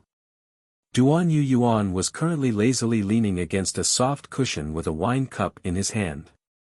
After being rammed by this flock of flying eagles, they were thrown into a commotion. Some of the wine in his hand spilled out and dripped onto his clean white robe. His peach blossom eyes narrowed dangerously as he glanced unhappily at the flock of black eagles outside the window. Chapter 2755. Why were these blind things so loathsome? They could even be rammed while staying inside the air transportation spirit artifact and drinking wine. Thankfully, the air transportation spirit artifact that his father gifted him was made of good materials. Even after being rammed a few times, there wasn't any damage to its exterior and it still steadily swayed about among the flock of eagles. A middle-aged man's expression was grim as he tried his best to stabilize the air transportation spirit artifact's direction. This control panel was actually very simple. One only needed to place a spirit stone into the card slot, and the person manning the rudder only needed to move the direction. Normally, when flying straight, one didn't need to move and only needed to see if there were any obstacles ahead. But now, this was also the first time the person manning the rudder encountered such a situation. Logically speaking, their air transportation spirit artifact wasn't considered too small. When such a large air transportation spirit artifact was traveling outside, most flying spirit beasts with eyes wouldn't pounce over and court death. After all, strictly speaking, people who could own air transportation spirit artifacts were not ordinary people. They were definitely members of large factions and clans. These flying spirit beasts also had intelligence, so it was impossible for them to be so blind. Duan Yu sat up slightly and placed the wine cup in his hand on a small table on the side. The appliances inside the air transportation spirit artifact, from large tables and chairs to small cups and plates, were all fixed with special magnets. Once placed on the small table, the cups naturally wouldn't move. Open the window, Duan Yu ordered dryly. It was truly unbearably annoying to have so many disturbances along the way. Why were these flying spirit beasts ramming into his air transportation spirit artifact for no reason? He wouldn't believe it if someone said they weren't being manipulated. As for who was so unwilling to let him safely arrive at the Royal Academy, it was obvious even if one used their legs to think. The middle-aged man manning the air transportation spirit artifact quickly complied and closed the window beside Duan Yu with a sweep of his spiritual energy. A gust of cold wind blew in from outside. The weather in early spring was naturally colder at high altitudes. Immediately, several black eagles blindly pounced in Duan Yu's direction while flapping their wings. In the blink of an eye, a silvery white flame rose up and shot towards those black eagles' wings with a whoosh. The black eagles were immediately ignited by this silvery white flame. From its wings to its body to its head, everything was enveloped by the silver white flames. It screamed in pain. What was even more frightening was that this silver white flame was like gangrene attached to the bone. As long as it touched the slightest bit, it would incessantly burn. It spread from the wings of this black eagle to the tail feathers of that black eagle. A flock of black eagles began to burn around the air transportation spiritual tool. Gradually, all of them were caught in the fire. None of them were spared. Every single one of them rolled in the air and wailed. Every single one of them was burned to ashes by the seemingly inconspicuous but boiling flames. Many of the subordinates in the air transportation spiritual tool were shocked. They rarely saw their master get angry, but it was clear that even though this master usually didn't get angry, it didn't mean that he wasn't scary when he got angry. So this was the demon emperor's fire. Everyone exhaled softly from the bottom of their hearts. Their expressions were filled with shock and fear. They didn't dare to speak and just silently lowered their heads, praying in their hearts that their master's anger would quickly pass. "Close it, Duan," Yu coldly ordered. The helmsman hurriedly rolled down the window of the air transportation spiritual tool. Chapter 2756. The air transportation spirit artifact safely passed through the flock of eagles that had been burned to ashes and continued to fly forward steadily. Along the way to the academy, there were always some blind people who tried to do troublesome things to obstruct him. Their actions were truly too naive. The accompanying people were also very clear that their lord was probably in a bad mood right now, so they all shut their mouths. The middle-aged man controlling the air transportation spirit artifact quickly steadied the direction and steered the spirit artifact forward steadily. However, it wasn't long before a tricolored spirit magpie flew over from the side. That spirit magpie was only half the size of the black eagle from before, so it was probably just passing by and not looking for trouble. It actually flew over. The middle-aged man creased his brows and quickly glanced behind him. He reported cautiously, "Your Highness, a tricolored spirit magpie is approaching." "Ignore it," Duan Yu said dryly, not even bothering to lift his eyelids. The middle-aged man nodded and steered the air transportation spirit artifact forward without looking sideways, leaving that approaching spirit magpie behind. In reality, the middle-aged man could clearly see that there were two women standing on top of that spirit magpie, waving at their air transportation spirit artifact non-stop. However, judging from the situation, their lord wasn't someone who was protective of the fairer sex, so he definitely wouldn't be willing to pay attention to them. An accompanying boy servant clearly saw who the figures on the spirit magpie were from the crystal wall in front of them and said meekly, "Your Highness, it seems to be Commandery Princess Xiangchang and Shioli Commandery Princess." "Oh." Duan Yu responded and didn't say anything else afterward. The accompanying boy servant naturally understood that this lord wasn't willing to let these two commandery princesses come up. Commandery Princess Xiangchang stomped her feet angrily while standing on her spirit magpie's back. "It's His Highness the Fourth Prince's spirit artifact." Behind her, Wu Huanxiu couldn't resist rolling her eyes. "I already told you not to wave there." She was acting like a fool. She could tell that His Highness wasn't willing to take them along to the academy on the way. Otherwise, he wouldn't have directly set off from Phoenix Emperor City without saying anything. He simply didn't plan to go with them. This Xiangchang Commandery Princess was really funny and naive. She actually chased all the way here, which really annoyed her. If it weren't for the fact that she only had one spiritual beast that could walk on land, she wouldn't have come to ride on Princess Xiangchang's flying spiritual beast. Xiangchang Commandery Princess was furious. It must be the person with the air transportation spiritual artifact who didn't see us. After Ali sees us, she definitely won't be like this. Wu Huanxiu could not help but chuckle. How could this person be so self-righteous? How bad must Prince Chen's eyesight be to ignore such big spiritual magpies like them? I can't be bothered with her. Princess Xiu turned her head away angrily. She secretly decided that she would immediately separate from this idiot when they arrived at the academy. She didn't want to be infected by her low IQ. "Hey, Ali, brother Ali."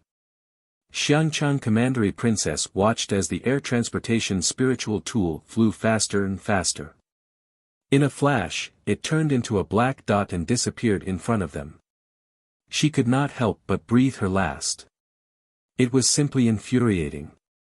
Don't worry, north-facing Great Forest is just up ahead. At that time, His Highness would have no choice but to put away his flying spirit artifact and cross a part of the forest on foot. Beep beep, beep beep, the sparks from the sparks illuminated Sir Jojo's bright almond-shaped eyes. Inside north-facing Great Forest, where ancient trees towered into the sky, everyone sat in a circle and barbecued. Chapter 2757. The great north-facing forest and the Sea of Forgetfulness were natural barriers that separated the three states. No matter which imperial capital of the Tsang state or the Divine Prefecture, no one was spared. They had to pass through part of the forest. At this moment, Mo Lian's group from Arbor had already put away the red firmament waves and were sitting in a corner of the forest barbecuing. The great north-facing forest was rich in resources and food was everywhere. Little Fatty and the rest caught a few pheasants and barbecued them happily. They rubbed some salt on them and bit into them. They were delicious and tender. Their days were leisurely and carefree. I heard that the royal school's test is not difficult at all. Little Fatty bit into a chicken drumstick and said with a laugh, "It seems that all we have to do is walk up and test our 5 spirit origins. Anyone who receives an invitation and has comprehended more than 6 levels of the 5 spirit origins will definitely be accepted." Everyone looked at each other. Lu Yu could not help but say, "So that means we will definitely pass the test." Little Fatty nodded and grinned. "You're really a nosy one." Qi Xian could not help but laugh. "I haven't seen you go out since we came back, but you've already asked around." "That's right." Little Fatty bit into the crispy chicken and said vaguely, "Know yourself and know your enemy, and you will never be defeated." Qi Xian nodded. "Then I'm relieved." She didn't want to be so high-profile as to accept those troublesome invitations, only to end up failing the later assessment. It was fine if she embarrassed herself, but the key point was that she had embarrassed Jojo. She would not let that happen. Those gossipy fellows in the imperial capital would not let go of such a good opportunity to mock them. As they were chatting, they suddenly heard a series of light footsteps coming from the side of the forest. Not long after, someone walked over from the small path through the dense foliage. This was a group of 100 people. The leader was a tall and flirtatious woman with a pair of slender beautiful eyes. She looked around at everyone's faces. Behind her was a burly man who was nearly 2 meters tall. He was tall and sturdy, and in the cold spring weather, his 2 arms were exposed. His arms were bulging with bulging muscles like small hills. The woman and her companions were stunned, as if they didn't expect that there would be a small team barbecuing in this damned place. Then, the woman glanced at Arbor and Mo Lian. She didn't seem to have any intention of picking a fight, and led the group to an empty space on the side. They must have lived in the great north-facing forest for a long time and were very familiar with the surrounding environment. As soon as they arrived at the place, they quickly divided into groups to work. They set up tents, hunted beasts, picked up branches, and washed the internal organs of the animals. The division of labor was extremely fast. In less than the time it took for a stick of incense to burn, they were divided into 10 groups. They sat down to rest and eat. Qi Xian and the rest curiously sized up the 100-man team. Seeing that the others didn't come over to talk or cause trouble, and that none of them were meddlesome people, they continued to eat the barbecue and whispered a few words. After Jojo activated his silence mode, Qi Xian and the others also stopped talking. After eating the barbecue, everyone set up a pot and used the ingredients on the ground to cook some mushroom soup. Not long after, a fragrance wafted out from the small pot. Everyone took their bowls and spoons and quickly scooped up a small bowl of soup. They silently drank it. The people sitting on the other side of the empty space looked like a group of well-trained mercenaries. They ate later than Arbor and the rest, but they ate very quickly. Chapter 2758. While Arbor's group was drinking soup, the mercenaries had already finished eating and were cleaning up. One of the smaller mercenaries looked curiously at Arbor's group. He couldn't help but ask his companion in a low voice, "Hey, who do you think they are?" Judging by their attire, they looked like a group of young masters and young ladies heading to the great forest in the north. They didn't even have a guard and were walking alone in the forest. "Mind your own business." The other person looked like a veteran mercenary. He glanced at the talkative kid and rolled his eyes. "Did you forget what the leader told us to do again?" "I remember." The small mercenary pursed his lips and said flatly, "Don't cause trouble when you're outside. According to their leader, you don't know what kind of danger you'll face in the future. The most important thing in the world was to be cautious. Maybe you saw someone who wasn't very outstanding, but they had a way to kill you. If you caused trouble and couldn't solve it, you'd be in trouble. Don't you think the leader is being too careful?" "I don't think so." The old mercenary sneered at him. "I'm telling you, if you don't agree with our leader's behavior, you'd better leave as soon as possible." The small mercenary saw him turn and leave. He pursed his lips and didn't say anything, but he was still a little unconvinced. She glanced at Xiao Mu's group again and inwardly criticized, "They just look like a bunch of young masters and misses who are inexperienced. How could they be dangerous?" Clang clang, clang clang clang. "Leader, there's a fierce battle over there." A scout mercenary walked quickly to the beautiful woman and squatted down. "Should we change camps?" The beautiful woman was the leader of the dire mercenary group. The muscular man next to her was her partner, Suha. Both of them had a lot of experience as mercenaries. They wouldn't panic at all in this kind of situation. Dyer nodded. "Let everyone pack up." When the small mercenary heard his leader's decision, he couldn't help but grumble, "Why do we have to pack up when we're just resting?" The old mercenary glanced at him unhappily. "Dong Zi, you talk a lot of nonsense. Just do as I say. The commander must have her own considerations." The young mercenary named Dongzi snorted inwardly and began to tidy up the mess. Whoosh! A flaming iron arrow suddenly landed on a tree. However, the water vapor in the north-facing great forest was very thick, and the ancient trees were also covered in water vapor. The flames were not enough to burn a large area. At most, they would only destroy one or two tree trunks. Dai Air furrowed her thin brows. "Everyone, pay attention and prepare for battle." While they were talking, a few figures ran over while protecting a person. The whooshing sound of flying iron arrows mixed with clusters of flames made Dyer and the others tense up slightly. Qi Xianxian and the others were cleaning up the pots and pans when they turned around and saw a blind stray arrow shooting towards them. Little Fatty frowned and threw out a punch, deflecting the projectile. "Are you courting death?" Lu Yu coldly shouted. His voice was not loud, but it was clearly heard by everyone present. "A bunch of fools, how dare you disturb our rest?" Qi Xianxian said unhappily. "Ah! Jojo." Chapter 2759. A certain person, who was escorted out of the forest by several attendants, seemed to have discovered a new continent. With a leap, she appeared in front of Arbor. Just as he was about to reach out to pull her, Prince Mo slapped his hand away without batting an eyelid.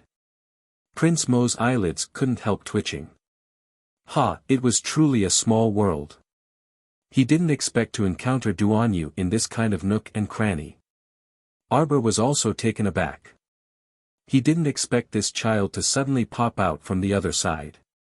Her large eyes flickered, and she looked behind him with a taut face. "Who are those people?" Duanyu's eyes lit up, and he hastily shouted, "Jojo, hurry and save me. I'm about to be killed by them." "Woo-woo, was this journey easy? Wasn't it just going to the Royal Academy?"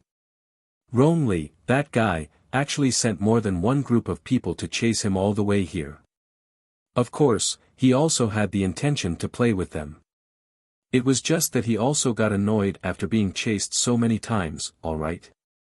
He didn't want to bother with these weaklings anymore, but these people seemed to have gone mad as they chased after him non-stop. Wasn't it annoying to lose wave after wave of failure? Sir Jojo's small face darkened as he stared at the masked men in black who had popped out from behind the trees. There were about 20 of them, and they were currently surrounding them with crossbows in their hands. When they saw that there were 9 more people beside Duanyu, they couldn't help but be startled. The eyes of the leader of the men in black flickered, and he stiffly looked at Arbor's group. He ordered, "Unrelated people, move aside. Don't look for trouble." Jojo. Duanyu pitifully shrunk behind the little girl, causing Prince Mo to glare at him in disdain. What was going on? Why did these people always like to hide behind his wife? Duanyu was like this, He Chen was like this, and that damn eldest Qin was also like this. Sir Jojo expressionlessly looked at the men in black before him. Della led her group of mercenaries and stood at a distance to watch. After waiting for a long while, he heard the little girl coldly spit out a word, "Scram." The group of black-clothed men pursuing Duanyu instantly felt extremely displeased. They just didn't want to provoke more people, but it didn't mean that they were afraid of a few young masters and young ladies who looked very young.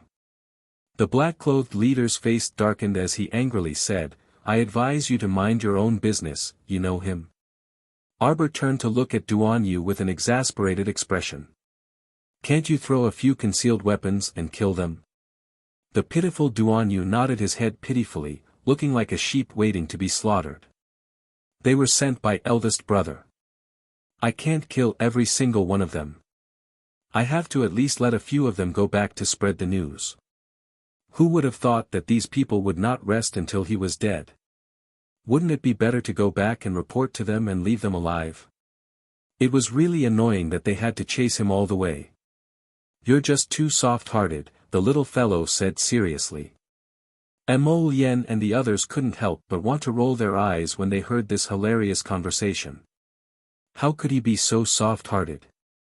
Almost every batch of these assassins never made it back. Duanyu couldn't resist blinking and swiftly suppressed his belly full of laughter. He nodded in full agreement and said, "I just can't do it to my own people." Chapter 2760. What kind of people are you? Arbor irritably glared at him before looking up at the group of black-clothed men who were exchanging glances. "Last chance, scram." The leader of the black-clothed men couldn't help but be amused. He glared at Arbor with a venomous gaze. Duanyu narrowed his eyes, and that frivolous smile on his face gradually turned cold. This group of reckless fools actually dared to look at Jojo with that kind of gaze. "Since you don't want to scram, then all of you can stay here," Arbor said coldly. With a flick of his finger, countless talismans flew out. Once the 8 trigrams binding talismans were activated, countless rays of light landed on the black-clothed men. At the same time, Arbor threw out hundreds of 5-spirit talismans, forming a 5-spirit offensive talisman matrix. In an instant it was as if a celestial maiden was scattering flowers. The earth and wood beneath the black-clothed men's feet rapidly rolled and tore at them, while fire and lightning interweaved above their heads. It was like the end of the world. When a torrent of water pounced over like a giant dragon and swallowed all the black-clothed men, everyone only saw crackling bolts of lightning swiftly flowing through their limbs and bones. The lightning and water interweaved, electrifying those black-clothed men until they were charred on the outside and tender on the inside. Dell's group had long been dumbfounded. They were stupefied on the spot as they stared fixedly in that direction. The black-clothed men who were originally struggling and shouting were smashed down by the lightning bolts under the activation of the Thunder Spirit talismans. The leader of the black-clothed men had a slightly stronger physique. Although he wasn't killed, he was already battered and exhausted. He lay in the filthy water mixed with stinky mud and could only feel the fatal lightning bolts above his head smashing down on his body as if they were free. He was so tired that he almost wanted to close his eyes. Just let these lightning bolts smash him to death. He felt hopeless, and at the same time, he wanted nothing more than to curse incessantly in his heart. Fuck your young masters and misses.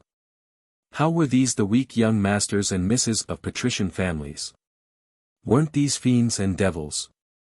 Right now, he suddenly felt that the stoic face's scram was simply like the sound of nature. Unfortunately, he didn't manage to grab hold of that scram tightly. Now, he could only stay here and head to the Yellow Springs.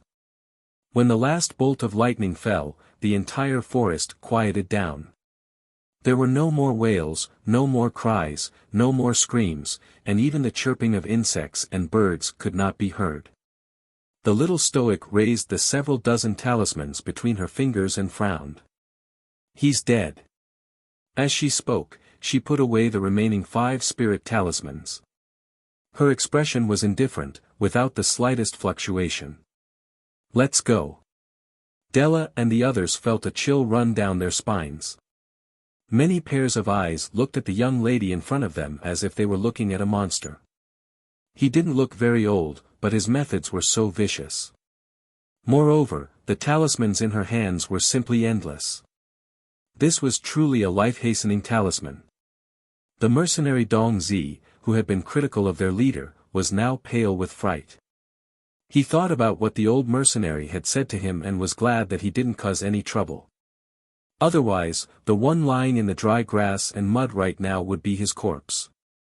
Oh, no, maybe they wouldn't even be able to find his corpse. The little mercenary involuntarily shuddered as he looked at the things that had been burned to ashes by the lightning bolts.